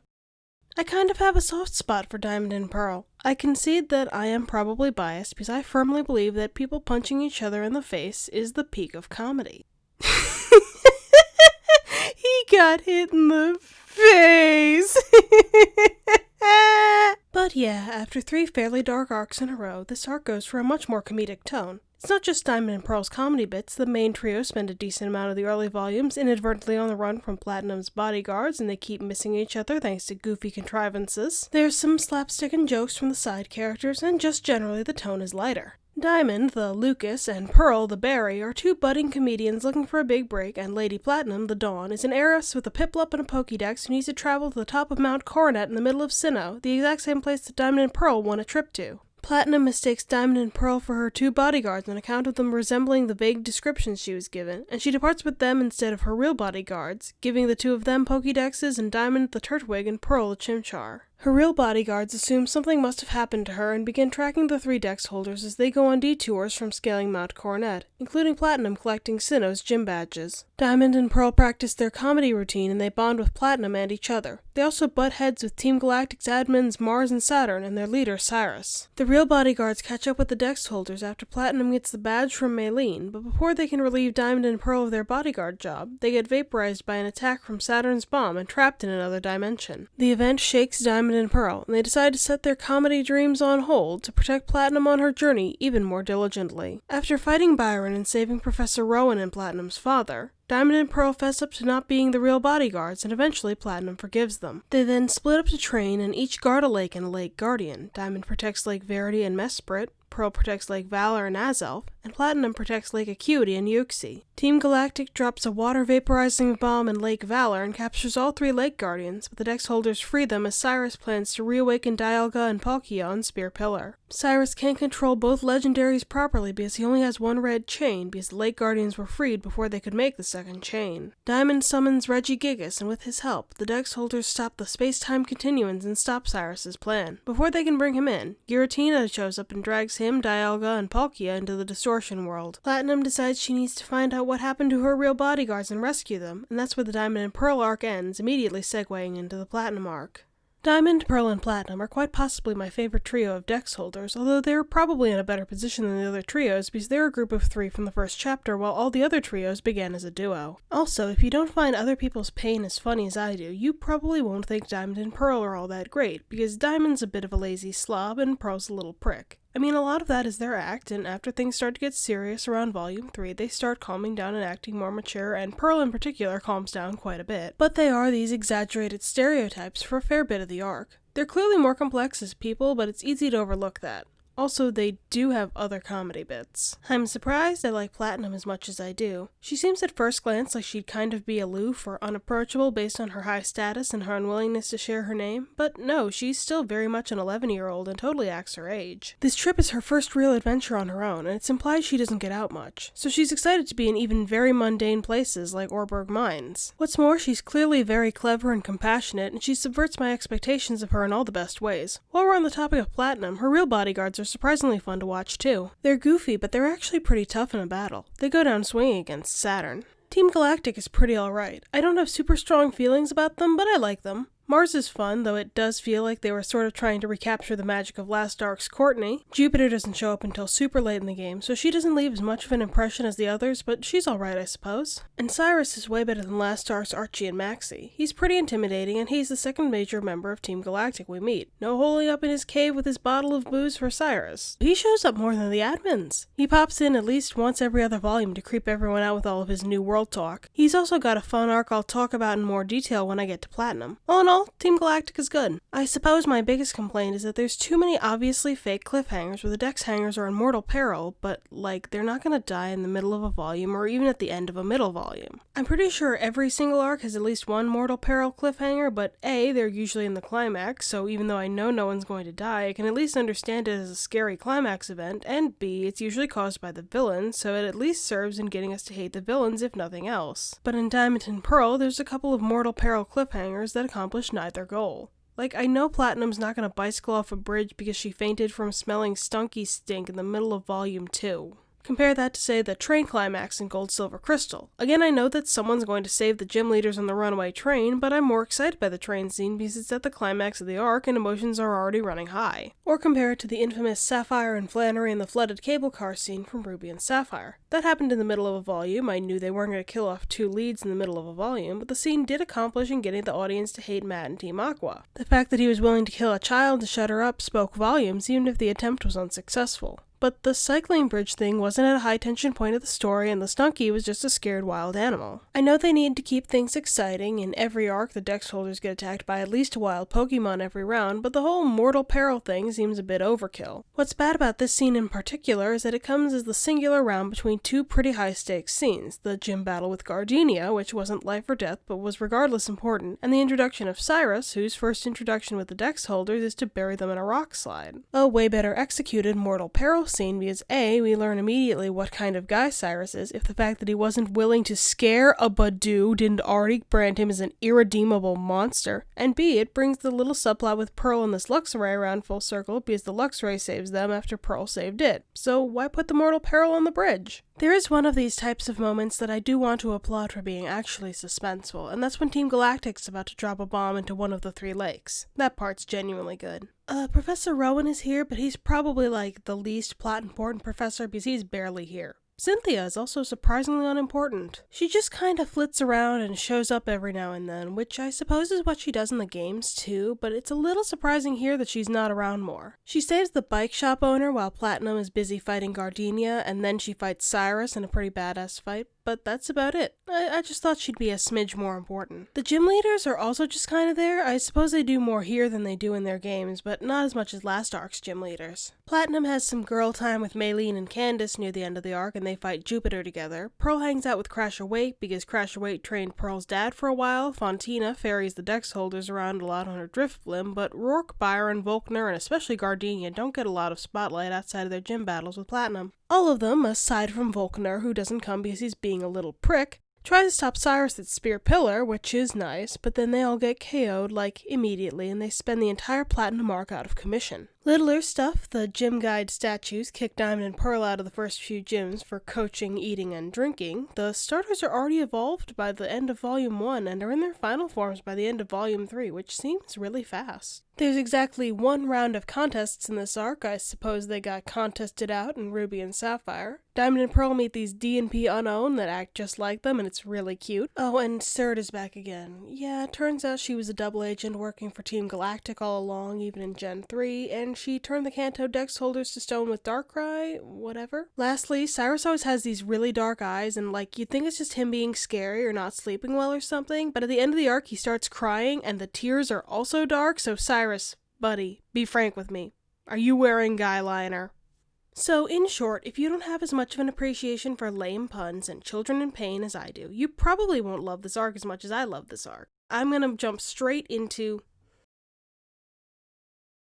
The Sinnoh Battle Frontier is opening, led by Palmer, Pearl's father, and Platinum is heading there to research the Distortion World, accompanied by Looker of the International Police. While she's in the area, Platinum beats Darach, Dahlia, Thornton, and Argenta, and meanwhile Buck, Elite Foursman Flint's little brother, tries to catch Heatran in Stark Mountain and nearly gets killed. Diamond and Pearl have to deal with Giratina, escaping into the real world and wreaking havoc on Eterna City, and eventually everyone converges on the Distortion World to stop Charon's evil schemes and calm down Giratina. They succeed, Diamond talks some sense into Cyrus and he agrees to disband Team Galactic, and everyone gets out of the Distortion World. Looker arrests Charon, everything goes back to normal, Platinum gets Palmer's commemorative print, completing her set, and in a stinger scene, the Dex holders hatch the Manaphy egg you could have gotten from the Pokemon Ranger games. The same team worked on the manga for at least the first Ranger game. I'm pretty sure it's either out of print or never was in print in English. Regardless, I did not read that one.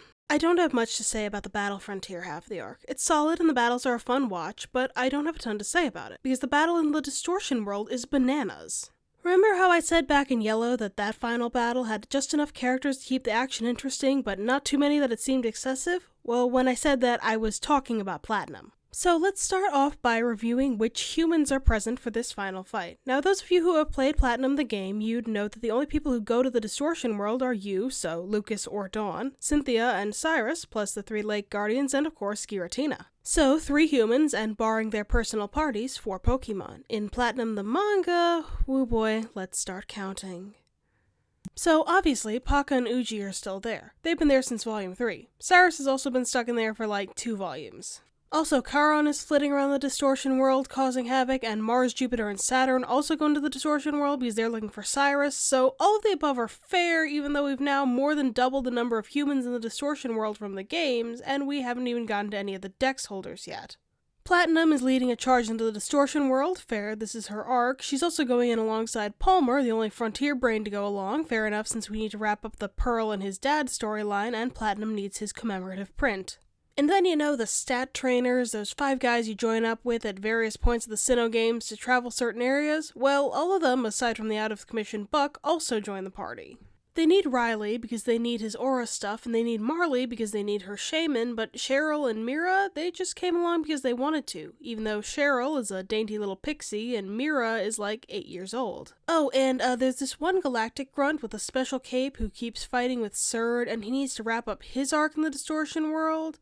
Diamond also gets teleported to the Distortion World by himself. Sure, he needed to be there, he's a Dex holder. Pearl is also leading a group, but he managed to get people even more pathetic than Cheryl and Mira because he wound up bringing in the chairman of the Sinnoh League, this guy who's in charge of the Pokemon League and his hair looks like ice cream, and Mr. Footstep, this loser weirdo who's obsessed with footprints and has those angry, vain cross pops for eyes. And Flint and Volkner are here too, just cause. They wanted something cool to do for the evening. 19! That's 19 people! And none of them are Cynthia, who's back home learning Draco Meteor with her grandma. Also, basically every legendary in Sinnoh wants to show up for this party. All 3 box legendaries are here because Giratina lives here and he brought along Dialga and Palkia last arc. Plus the Lake Guardians, Marley brought along Shaman, Karen's got Heatran, Palmer's got Cresselia, Diamond's got Regigigas, Darkrai is also here, and if we listed all the non-legendaries on everyone's teams, we'd be here all week.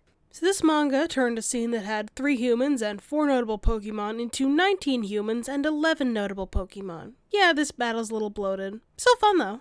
I do really like how they ended Cyrus's arc. He's not an antagonistic force in the Platinum arc. Getting sucked into a twisted hellscape really caused him to do some self-reflecting. He gives a monologue to Diamond while he's floating upside down, and then at the end of the monologue, the best scene in the entire manga happens. Diamond slaps Cyrus in the face.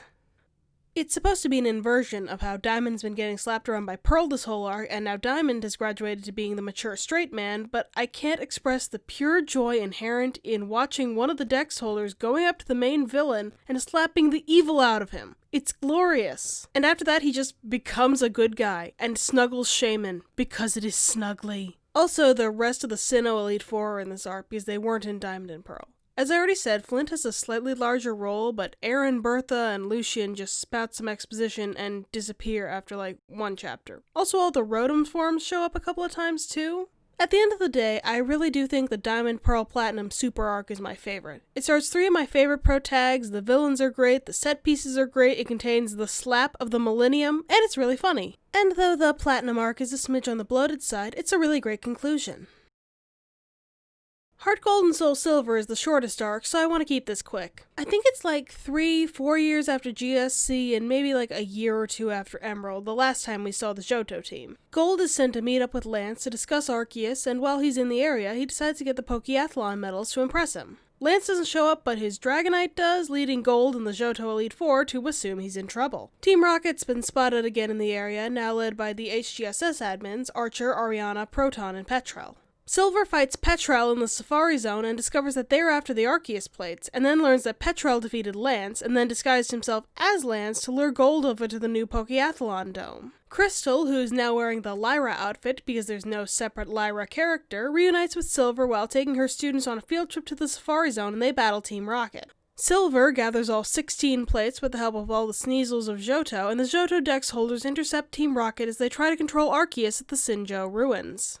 Giovanni, Lance, and Pryce arrive and fight the newly recreated Giratina, Palkia, and Dialga respectively. Silver reunites with his father, and they calm down Arceus, who skedaddles on home. The day is saved, and the 4 new admins are defeated, but Giovanni leaves Silver to rebuild Team Rocket. Silver vows someday to turn him good, and the 3 Johto Dex holders return home. Similarly to Platinum, I don't have a ton to say about the Pokeathlon block of this arc. It's fun, and it's cute, and it doesn't go on for too long. I really like the Arceus stuff too. I acknowledge that my judgment is being clouded by the fact that I just read Platinum, which stuffed every single Gen 4 legendary besides Arceus into one volume, and getting an entire arc to focus on building one legendary seems so leisurely paced and relaxing, but Arceus is an interesting enough legendary with enough lore and stuff to fill an entire arc, which was my problem with Deoxys' last remake arc.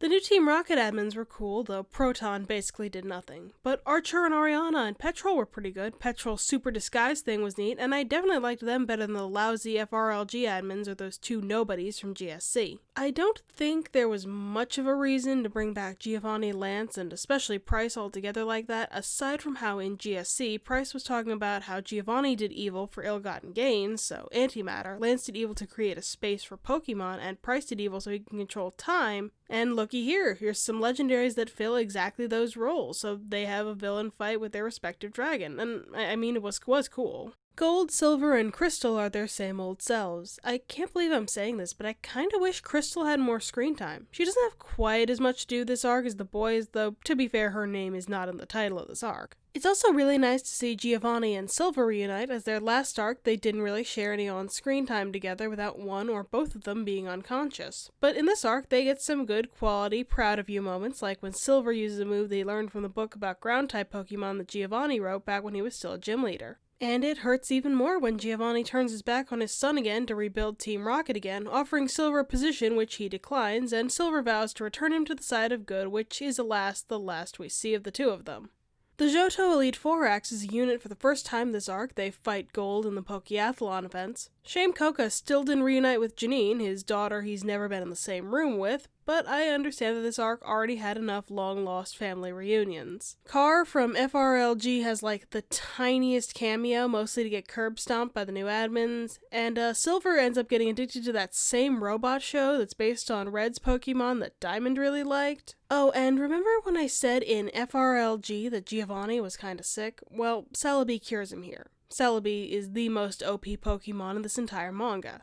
At the risk of getting booed off stage by every single Pokemon Adventures fan worth their salt, I kinda like this arc better than GSC. The villains are better, it wasted less time, and I liked all the character beats. Granted, I'm comparing it to the arc I thought dropped the ball in a lot of areas, and this arc had a lot less page time to spend or waste, but I must still give credit where credit is due. That said, you can probably skip this arc entirely and not miss much, as this is as of right now the end of the line for the Johto Dex holders, and none of the lingering Johto plot threads like Silver reforming his father are likely to get resolved anytime soon. Still, I thought it was worth my $20. Black and White is weirdly one of the arcs that feels most like its base games, probably second only to RBG in that regard. The Black and White games have one of the more serious and somber tones out of all the games, and thus one of the tones most like the manga. As it is, Black and White is the only arc in the entire series I've seen debates on whether it or the games have the better story. Every other arc, the consensus is the games have their gameplay going for it, but the manga is the superior retelling of the story, but I've seen people sincerely defend Black and White the games to have the superior story in this case. Black is the Hilbert, and broadly speaking the player character, and White is the Hilda, and more or less a new character because in these games the other gender only shows up in a very tiny role. Black is a young man who loves yelling and threatening the Unova Elite Four, and he starts out in Uvema Town with Sharon and Bianca and his Munna and his Braviary, which is level 54, and I don't know why he doesn't crush the entire first half of the game immediately with that thing. Professor Juniper gives him Tepig, Sharon Snivy, and Bianca Oshawott. White, meanwhile, is not a trainer, but she does run her own Pokemon talent agency in Castelia City, and she runs into Black when his screaming interrupts one of her shoots. After destroying some of the production stuff while fighting a Galvantula, Black ends up indebted to her company, and White needs a male Tepig for a shoot to go along with her female Tepig, Gigi, so she joins forces with Black. N doesn't like the whole Pokemon actors thing, so he gets Team Plasma to do a speech nearby and get all the townsfolk to release their Pokemon. Thus begins Black's everlasting hatred of them. Black also does the gym leader circuit. He does Salon, Chili, and Cress's gym together with Sharon and Bianca, and then fights Lenora by himself. Meanwhile, White finally gets to achieve her dream of producing a Pokemon musical. Her happiness is short-lived because N confronts her on the Nimbasa Ferris wheel and convinces Gigi to become a fighting Pokemon, convincing her that White is hampering her potential by making her be an actress. Gigi decides to go with N and refuses to follow White out of the Ferris wheel, leaving White mentally broken and without any Pokemon until N sends his Servine to follow her. Black is furious about all this and vows to defeat N and stop him from becoming champion, while White decides to become a Pokemon trainer in earnest and train on the Battle Subway. You can't actually level up Pokemon on the Battle Subway in Black and White, but that's beside the point. They split up, White training with her new Servine, Black's borrowed Braviary, and her new Deerling, Darlene, on the Battle Subway with Ingo and Emmett, and Black heads west for his next few gym badges. The gym leaders start putting together the puzzle pieces that Team Plasma wants something to do with the two rocks that Reshiram and Zekrom turned into, and they end up getting defeated at the Nacrene Museum, and Zekrom's Darkstone is stolen by Team Plasma. Lenora, Berg, Elisa, Clay, and Skyla are kidnapped as N reawakens Zekrom from its slumber.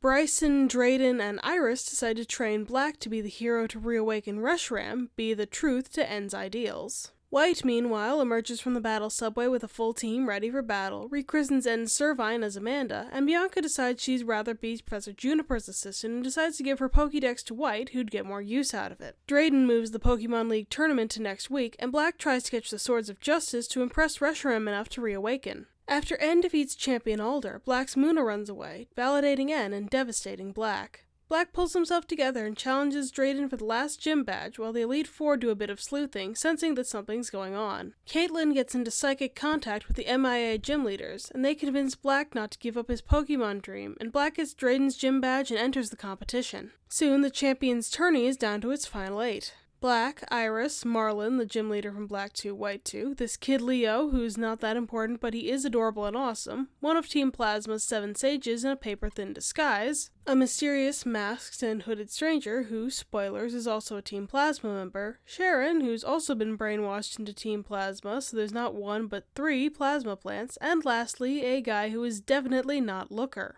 Black beats Looker, Sharon beats Leo, Mystery Plasma Man beats Marlin, and Iris beats the Sage, secretly Zinzalin. Meanwhile, White is doing some sleuthing on her own on behalf of Bryson, and she and Marlin suspect that the mystery contestant entered the competition despite not having all 8 gym badges, but White gets kidnapped when trying to confront him and Zinzalin about it. While all of this is happening, the Styration triplets are fighting the Shadow Triad with the help of the Swords of Justice, and Cobalion, Verizian, and Terrakion get turned to stone after teaching Keldeo all he has to know. Black and Sharon are the tourney finalists. Black trying to talk sense into the brainwashed Sharon, while Marshall and Grimsley start to feel the rumblings of N's castle rising. After defeating Sharon, Black's Munna comes back and he finally reawakens Reshiram. Drayden and Iris evacuate the stadium just before Team Plasma rises N's castle out of the ground and Reshiram and Zekrom begin to fight. Lenora, Berg, Elisa, Clay, and Skyla are still out of commission, Bryson gets recaptured, the Styration triplets are too far away to help, and the Elite Four is busy elsewhere. So who steps up to help fight Team Plasma? Why, it's all the trainers Black helped along the way here to lead the charge while Black and Reshiram fight N and Zekrom. N's sisters Anthea and Concordia help White reunite with Gigi, and Grimsley chases after the plasma guy in the hood and mask, but fails to catch up with him, and Marshall, Caitlin, and Chantal chase after Tornadus, Thunderous, and Landorus. N has a touching reunion with his Zorua, which convinces him to stop fighting. Ghetsis isn't too pleased by the development and comes in to fight Black directly and reveals his whole ruse about how he used N as a front. Black defeats him and reunites with White. N rides off into the sunset on Zekrom, but Reshiram begins to return to his stone form and Ghetsis forces Black to get sucked in. Before he vanishes, White declares him to be no longer in debt to her company. Setting up the next arc, the mysterious entrant is revealed to have been Colrus all along, and the group of Team Plasma grunts are shown leaving N's castle in despair, including a young girl with a fungus. Black and White themselves? I like them. Don't have strong feelings on them, but they're fun. Black can get a little annoying because he seemingly can't speak any quieter than a scream for the first half of the arc, but he's a good kid and a fun watch. He and White have a neat dynamic and surprisingly have a lot of chemistry. If anything is a problem, it's the fact that they spend much of the last few volumes apart, first training separately and later Black fighting in the tournament while White sleuths around. They also both have really interesting arcs. Black is insanely single-minded in his desire to win the league at the beginning of the arc, but he learns to put the dreams of others, namely White's, above his own, and White learns to stand up for herself and fight alongside him.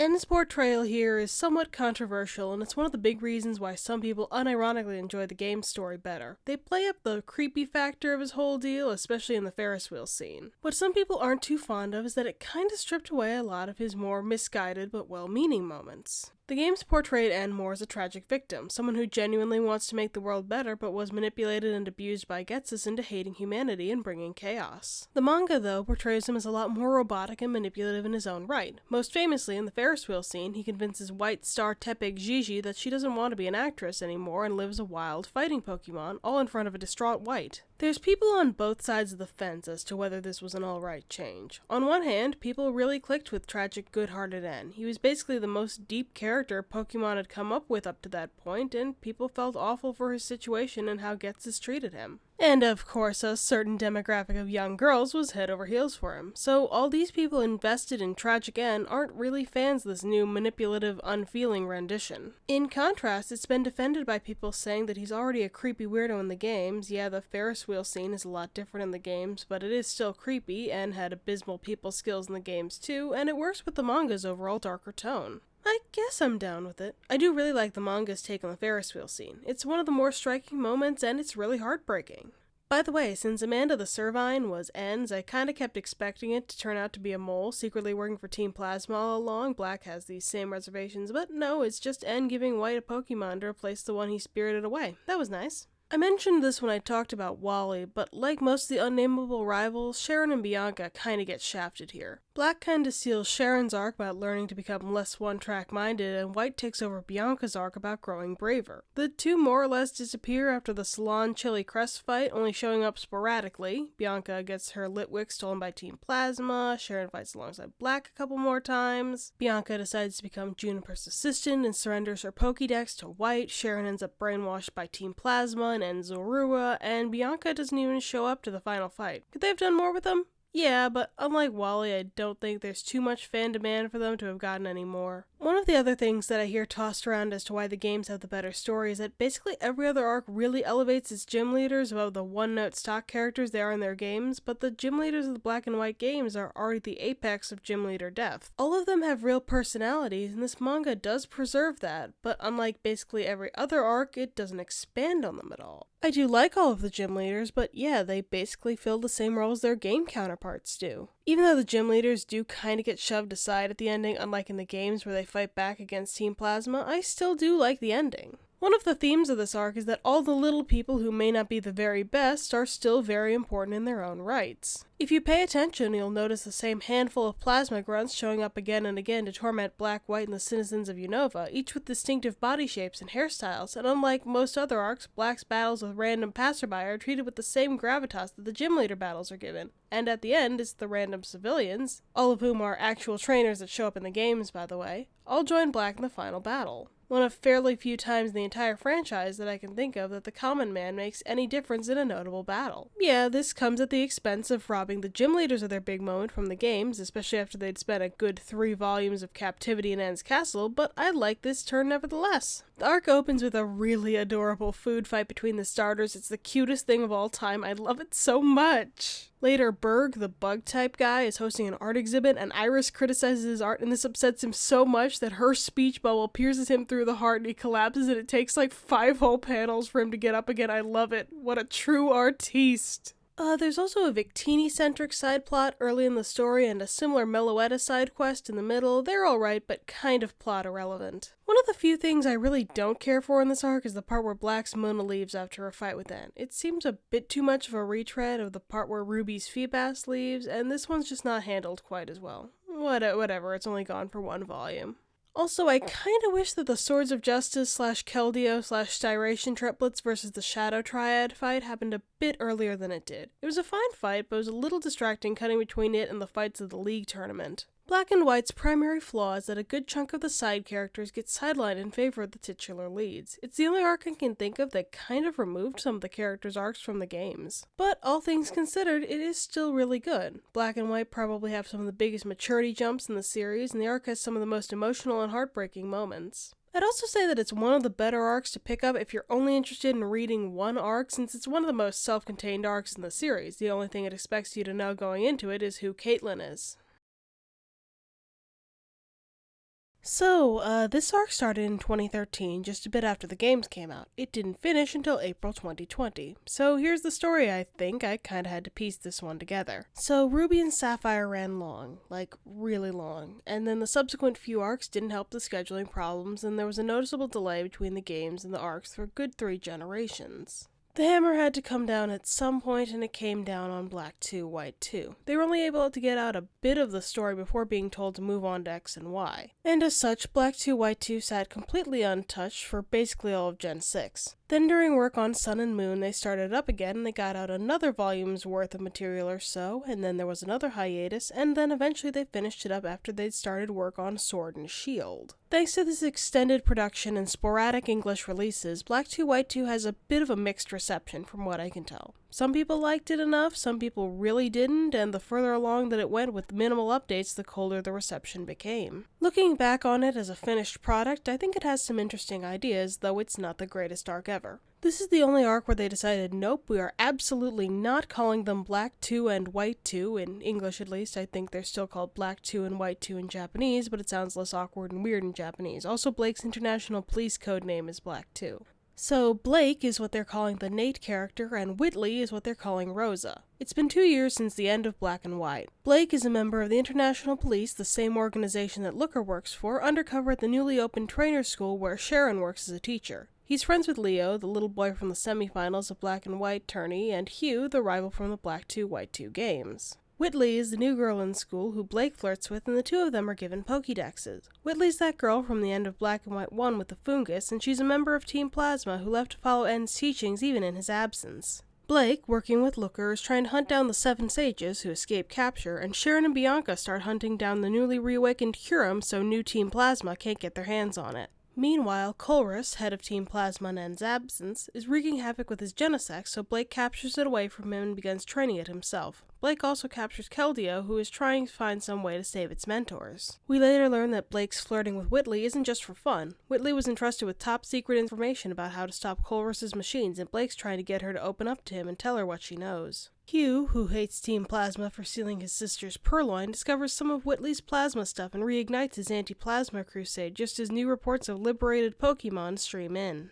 Meanwhile, Colrus fights Zinzalin to take Curum away from him and then takes off in the plasma frigate with Blake on board and freezes Castelia City. Whitley gets captured and brought on board and realizes that Blake is a member of the International Police who didn't really care about her and just wanted to get information out of her, breaking her spirits. She agrees to work with him to free Curum from Colrus's control, but Colrus surprise attacks them and freezes the two of them along with Keldeo and throws them off the plasma frigate. And lastly, we see N and Zekrom flying off to find White to help free Black from the Lightstone. And that's where the English translation leaves off right now. As previously mentioned, it has been finished in the native Japanese, and according to Bulbapedia, the rest of the arc goes as follows. White finds N in the Lightstone, and they discover that Black is stuck in the Dream World, aka that online service that got shut down in 2014. Blake, Whitley, and Keldeo wake up and free the Swords of Justice with help from Genesect. Blake finds out he was fired from the International Police. Getsus gets the DNA splicers and merges Curum and Zekrom into Black Curum. White and N free Black from the Dream World. Hugh joins up with Rude, the Plasma Sage that turns good. The Dex holders all meet up at the Giant Chasm. Curum ends up becoming White Curum. Blake fights Colrus and confronts Getsus on the Plasma Frigate, but he remains resolute and calls N a monster. Getsus and Colrus get arrested. Hugh gets his sister's purloin back. Blake and Whitley graduate trainer school and Black enrolls. N and Whitley begin reuniting Team Plasma's liberated Pokemon to their original trainers, though Whitley gets to keep her fungus. And Blake is reinstated into the International Police and, disguised as Colrus, heads to Alola on another mission. I think Blake is a cool idea. I kinda wish they'd used his character for a longer arc because he doesn't have a ton of screen time for his character to develop. He does have a bit of an arc, going from the aloof James Bond type secret agent to being a bit more open with Whitley, but it's subtle. I'd have used this sort of character in a longer arc with more space for him to develop.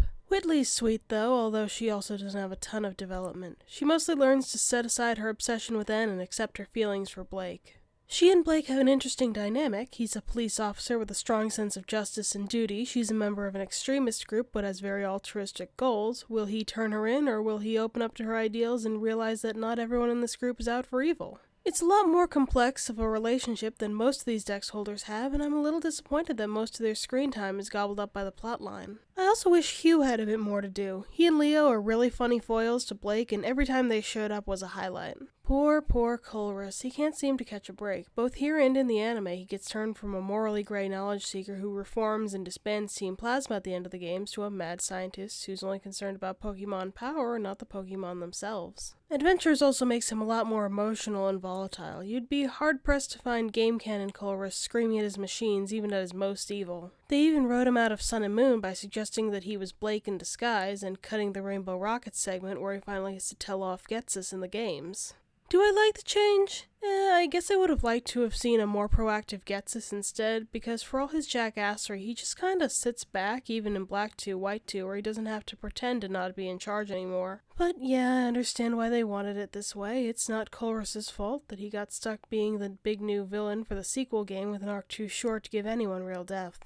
I actually kinda like the school setting. I acknowledge that's probably because I don't read or watch any other anime or manga, and that if I was, I probably wouldn't be so fond of it because school settings are kind of oversaturated there, but here's a change of pace that we don't really get anywhere else since all the other dex holders are feral children. It's not going to wow anyone, but I do appreciate that it's something different. Sabrina has a cameo in the Pokestar Studios set piece, ditto for new gym leader Roxy and her dad. At the end of the day, I can see why this arc isn't super well liked even with its production troubles behind us. Blake's a little cold, Whitley's a little dopey, the school setting's kind of a cliche, and a lot of the interesting stuff doesn't get enough screen time, but I can at least appreciate it for being very distinctive.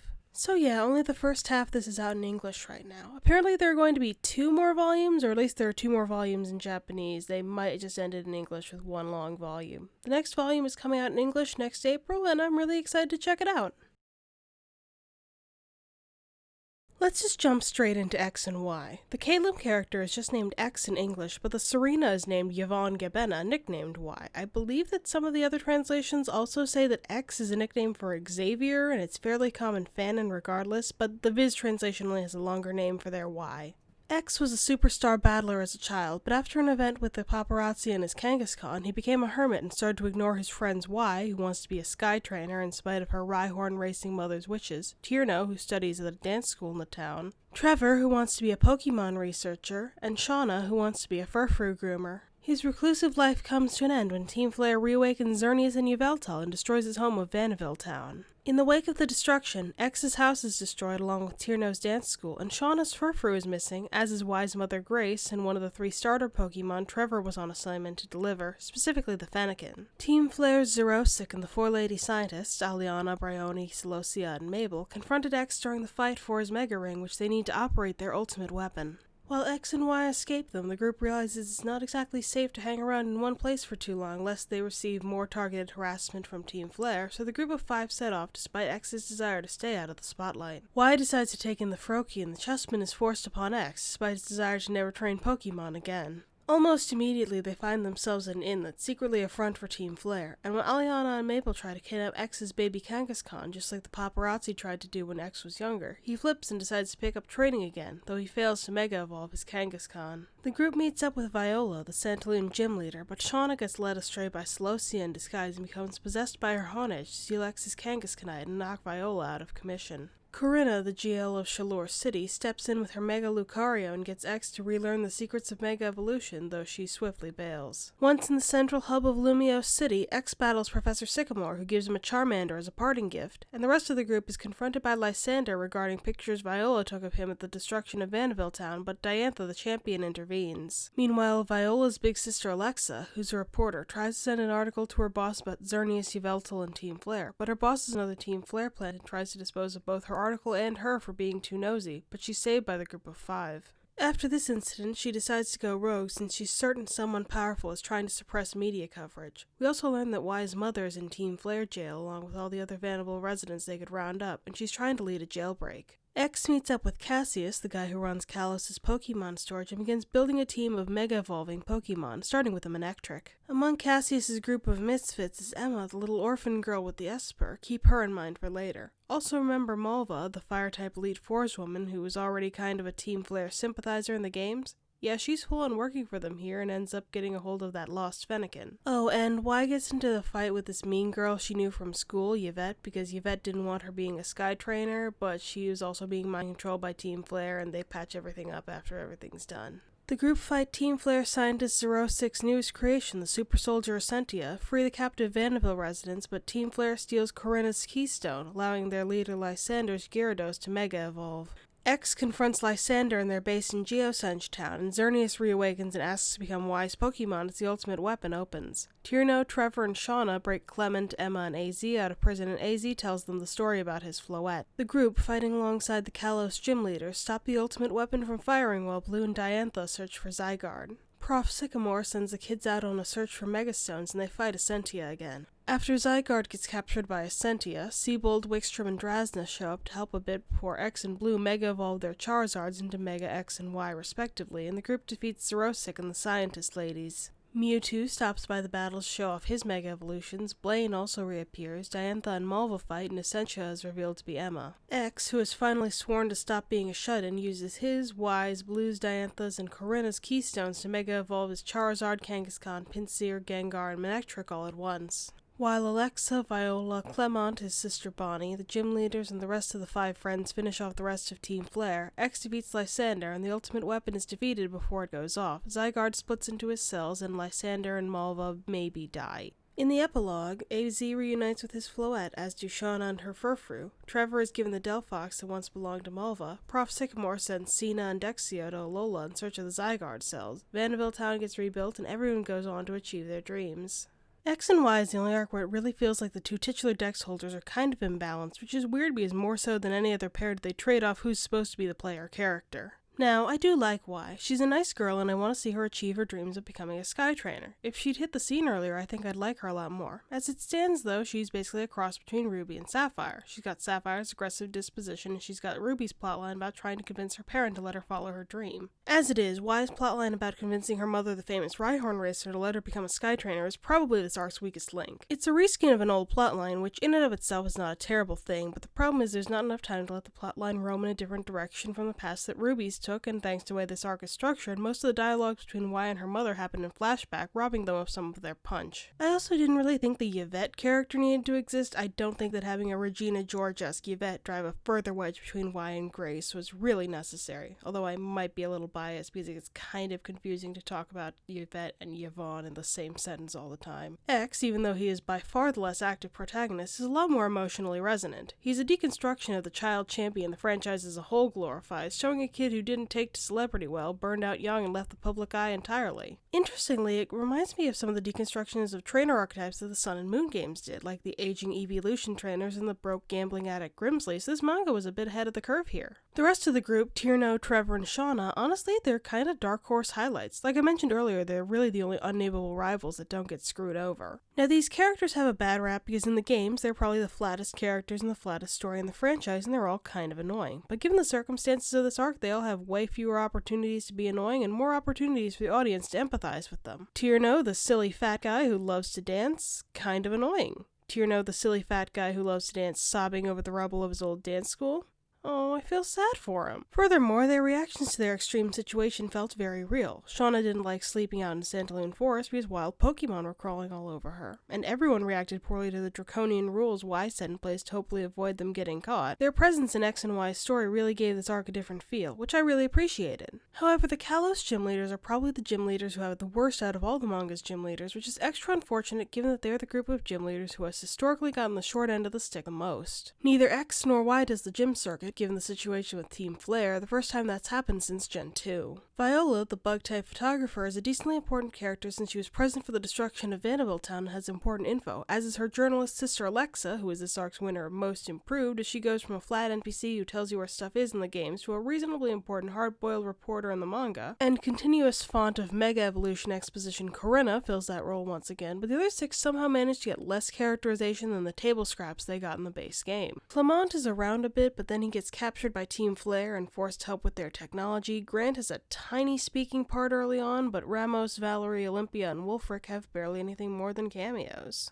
Team Flare is substantially more threatening than their somewhat comical portrayal in the games, though I imagine that the black and white format of the manga, flattening out their eyesore orange suits into gray, was a sizable contributing factor. Their omnipresence all across Kalos and just how frequently the group of 5 heroes runs into them in disguise is incredibly suspenseful. The 4 scientist ladies, Aliana, Bryony, Celosia, and Mabel, have a lot more screen time here and thus leave a lot more of an impact. I could not have told you what differentiates the 4 of them aside from hair color in their games, but here they've all got very different roles and I'm down for that. Particularly, Celosia and her Hone-Edge mind control was cool and scary. Xerosic is kinda doing the same stuff he does in the games, but I like how they incorporated him in the Essentia plotline, which in the games are handled as post-game content, into the main story. And they do a whole lot less of the trying to convince you that Lysander might not be a bad guy thing, so he spends a lot more of this arc as an intimidating bad guy, which is definitely the better usage of his character.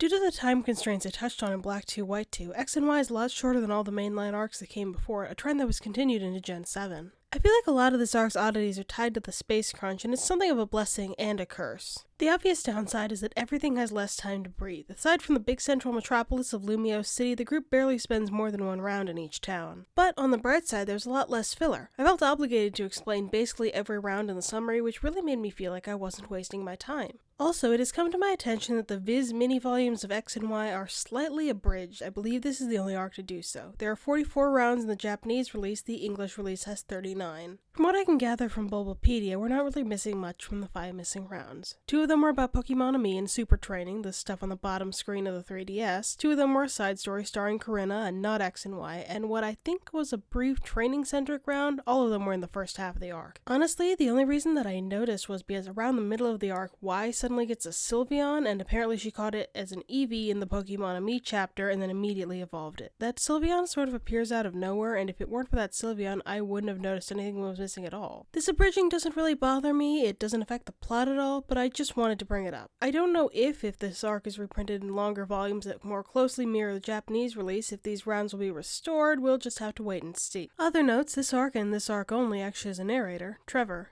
His speech bubbles show up now and again to give slightly more personable narration than a bland omniscient narrator would. I like Trevor's narration a whole lot more than I think I should. They're really not that intrusive and they give him some more desperately needed likability. Cassius, the Kalos Pokemon storage dude, is another honorable mention for this arc's most improved. He's got a decent amount of screen time, and I'm down for that. He's chill and cool. Cena and Dexio are still here. They're still doing their Masked Avenger shtick. I mentioned Malva a few times. She's in the Kalos Lead 4 in the games and was implied to have been in Team Flare at some point and had some sort of relationship with Lysander, but here she's an active member of Team Flare and is like their second in command and basically Lysander's girlfriend in everything but name. I actually like this change up, especially since it's not out of character because she always like Team Flare. X and Y simultaneously does so much stuff that's really good, like the tense tone and X's characterization and character arc, and so much stuff that's really not good, like sidelining the gym leaders and generally feeling like they're trying to recapture the glory days. At the end of the day, I feel like I like this arc a lot more than I feel like I should. I don't know if I want to call it a guilty pleasure or a low-key like, or if I should legitimately go up to bat for it, but for me at least, the good outweighed the bad.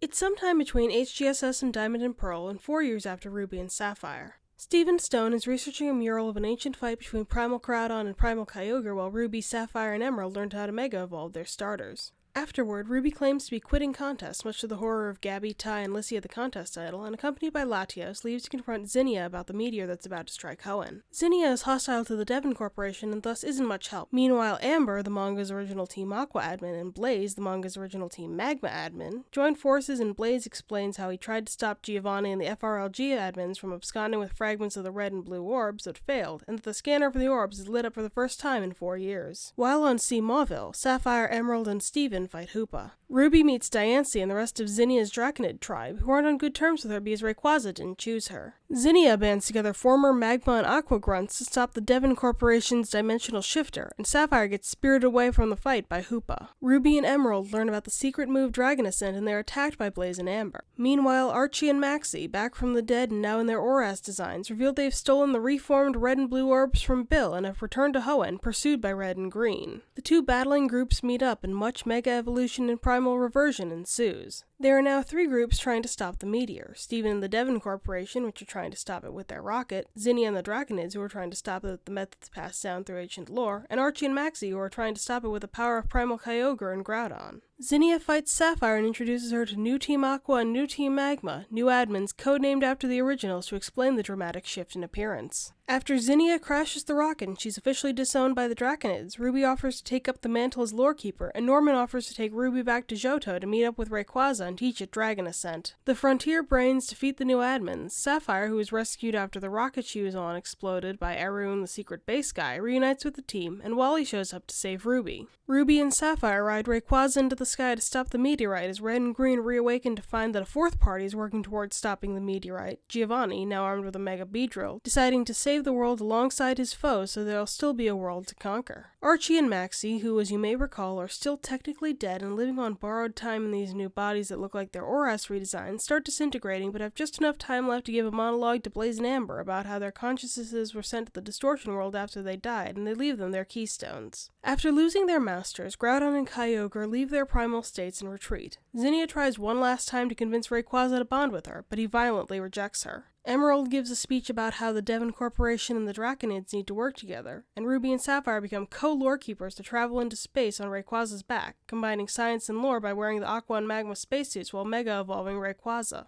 After destroying the meteor, Deoxys emerges and Ruby and Sapphire defeat it. After returning to Earth, Ruby and Sapphire, now wearing their ORAS contest outfits that Ruby made, show off Mega Diancie and cosplay Pikachu in a contest. This arc is short, so let's keep this short too. I like the 10 days until Annihilation framework. It kept things snappy and added tension. Admittedly, some of the romantic drama between Ruby and Sapphire came off as a little contrived, but given that they're 15-year-olds thrust into a life-or-death situation with a ticking clock, it makes sense that they'd act the way they did. Emerald is back, but he doesn't do a ton of stuff. He's mostly there to show off Mega Sceptile, but it is nice to see him work with Ruby and Sapphire as a team of 3. It's a new dynamic, and I'm on board. Also, he's a lot less hot-headed here, but that's also probably because he got so little screen time. It's nice to watch him grow more mature. The most interesting thing this arc does is that, for the first and only time in the series, everyone is in the right. Everyone wants to stop the meteor, but it's their conflicts and how that nearly leads to Hoenn's destruction. That said, like HGSS before it, this is another one you can probably skip unless you want to read the whole thing or you really love Hoenn or something. So yeah, this video took a long time to make, and eventually I was like, yeah, I know it's not all out yet, but I really ought to pick up Sun and Moon. As of December 2020, there are 8 of the little volumes out. When I read the series November before last, there were only 2 of the little volumes out. Now there's 8, which is more than halfway there. This arc ended up being about as long as X and Y, so I imagine it's going to end up as 12 little volumes too. Basically, Sun is the boy. Elio, I think is what they're calling the game counterpart. He has a Litten. He's working as a delivery boy to try to earn 1 million yen to buy back his great-grandfather's island, and Moon, the Celine, is the girl with the Rowlet, to date the only Dex holder to be a type specialist. She's a poison type specialist, a pharmacist working to deliver a Rotom to Professor Kukui. Sun gets on the bad side of Team Skull leader Guzma, and he comes across a Z-Ring stone after fighting Tapu Koko. It turns out all the Tapus are on edge because Ultra Beasts are attacking Alola. Sun wins a trial challenge amulet, does some of the trials, and tries to soothe the Tapus alongside Moon. Gladion is also running around being emo and kicking ass, and Lily is a scared little bird trying and failing to keep Nebby in the bag. Eventually, everyone gets into a confrontation at Po Town, and Gladion accuses the Ether Foundation and their leader Luzamine of allowing the Ultra Beasts into Alola and of funding Team Skull. Looker and Annabelle are back, and where we leave off, everything's heading towards a big awesome battle. Don't have a ton of thoughts, but I do like Sun and Moon. Sun's sweet, and I like his dedication to his work and getting the money he needs to get the island. Moon is one of the more gimmicky Dex holders, but her archery and pharmaceuticals and her love of poison-type Pokemon, one of the more unloved types in the series, make her endearing too. Prof. Kukui is an immediate standout. He gets to attack people with Pokemon moves. His wife, Professor Burnett, also gets a lot more screen time and is a lot more memorable too.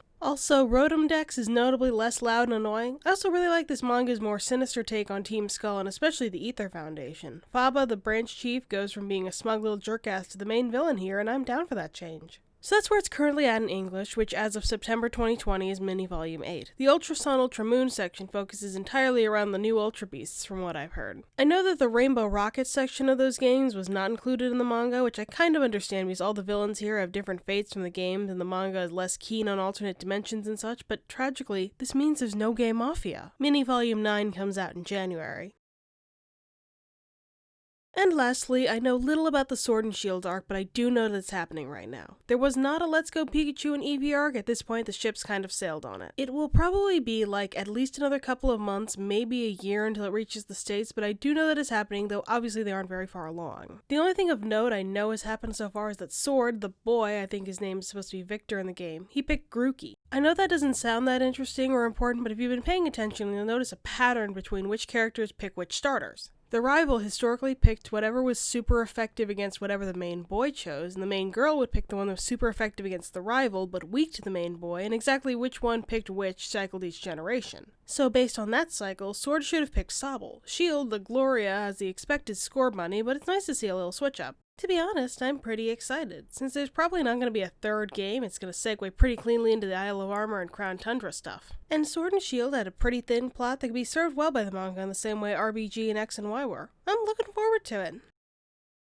Before we go, I feel obligated to discuss the rough timeline of adventures because it works differently than the games. Most notably, there is no mega and non-mega divide. All of this takes place in one timeline. Furthermore, remakes are not interchangeable with their base games here, and all remake arts are set clearly in the future from the originals. Bulbapedia has a timeline, but it's not totally complete. Specifically, there seems to be a gap between Diamond, Pearl, Platinum, and Black and White. The character we see in the longest gap in the manga is Blue, who starts off in RBG as the standard 11-year-old and shows up in X and Y as a fully grown adult. So this is my approximation of the timeline through the 14th chapter, compiled roughly from Bulbapedia's timeline and the ages listed for each character, and roughly aligning with the timeline given for their corresponding games. Now, I don't want people misattributing this as being canon or official, so I'm going to call it the Puller Tobias timeline because it sounds more official. Stevie barely worked on it. This is obviously fairly speculative, but I think it's sensical. By my logic, Blue is about 27 when he reappears in X and Y, which is set 16 years after his own arc. The only thing I feel could use some explaining here is the placement of Sun and Moon. Bulbapedia says that it's 2 months after X and Y, as opposed to their respective games being 2 years apart, and given that Grimsley, whose concept art is where we get the 2 years time frame, doesn't appear in the Sun and Moon manga, so I suppose we can extrapolate from the game timeline that Sun and Moon takes place roughly contemporaneously with Black 2, White 2, and X and Y. Good, let's move on.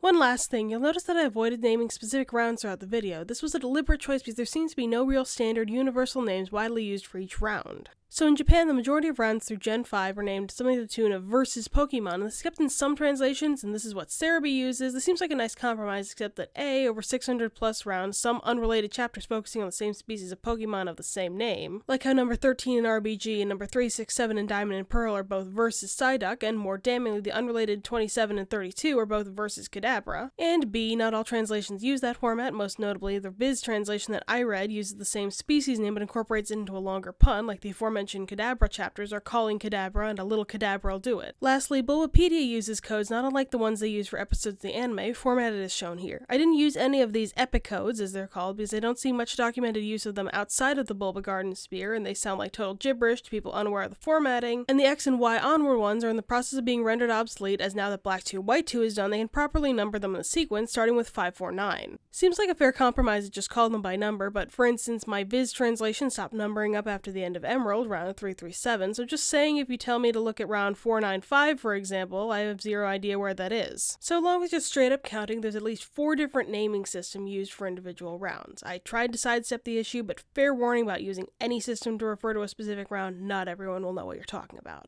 So, after about 66 volumes of Pokemon manga, I can finally answer the question that I set out to answer. Is Relknack Natsu Natesurk based on Silver? My answer, probably not. Hey everybody, thanks for watching my feature-length film about Pokemon adventures. Going to work on some smaller projects now. Subscribe for more.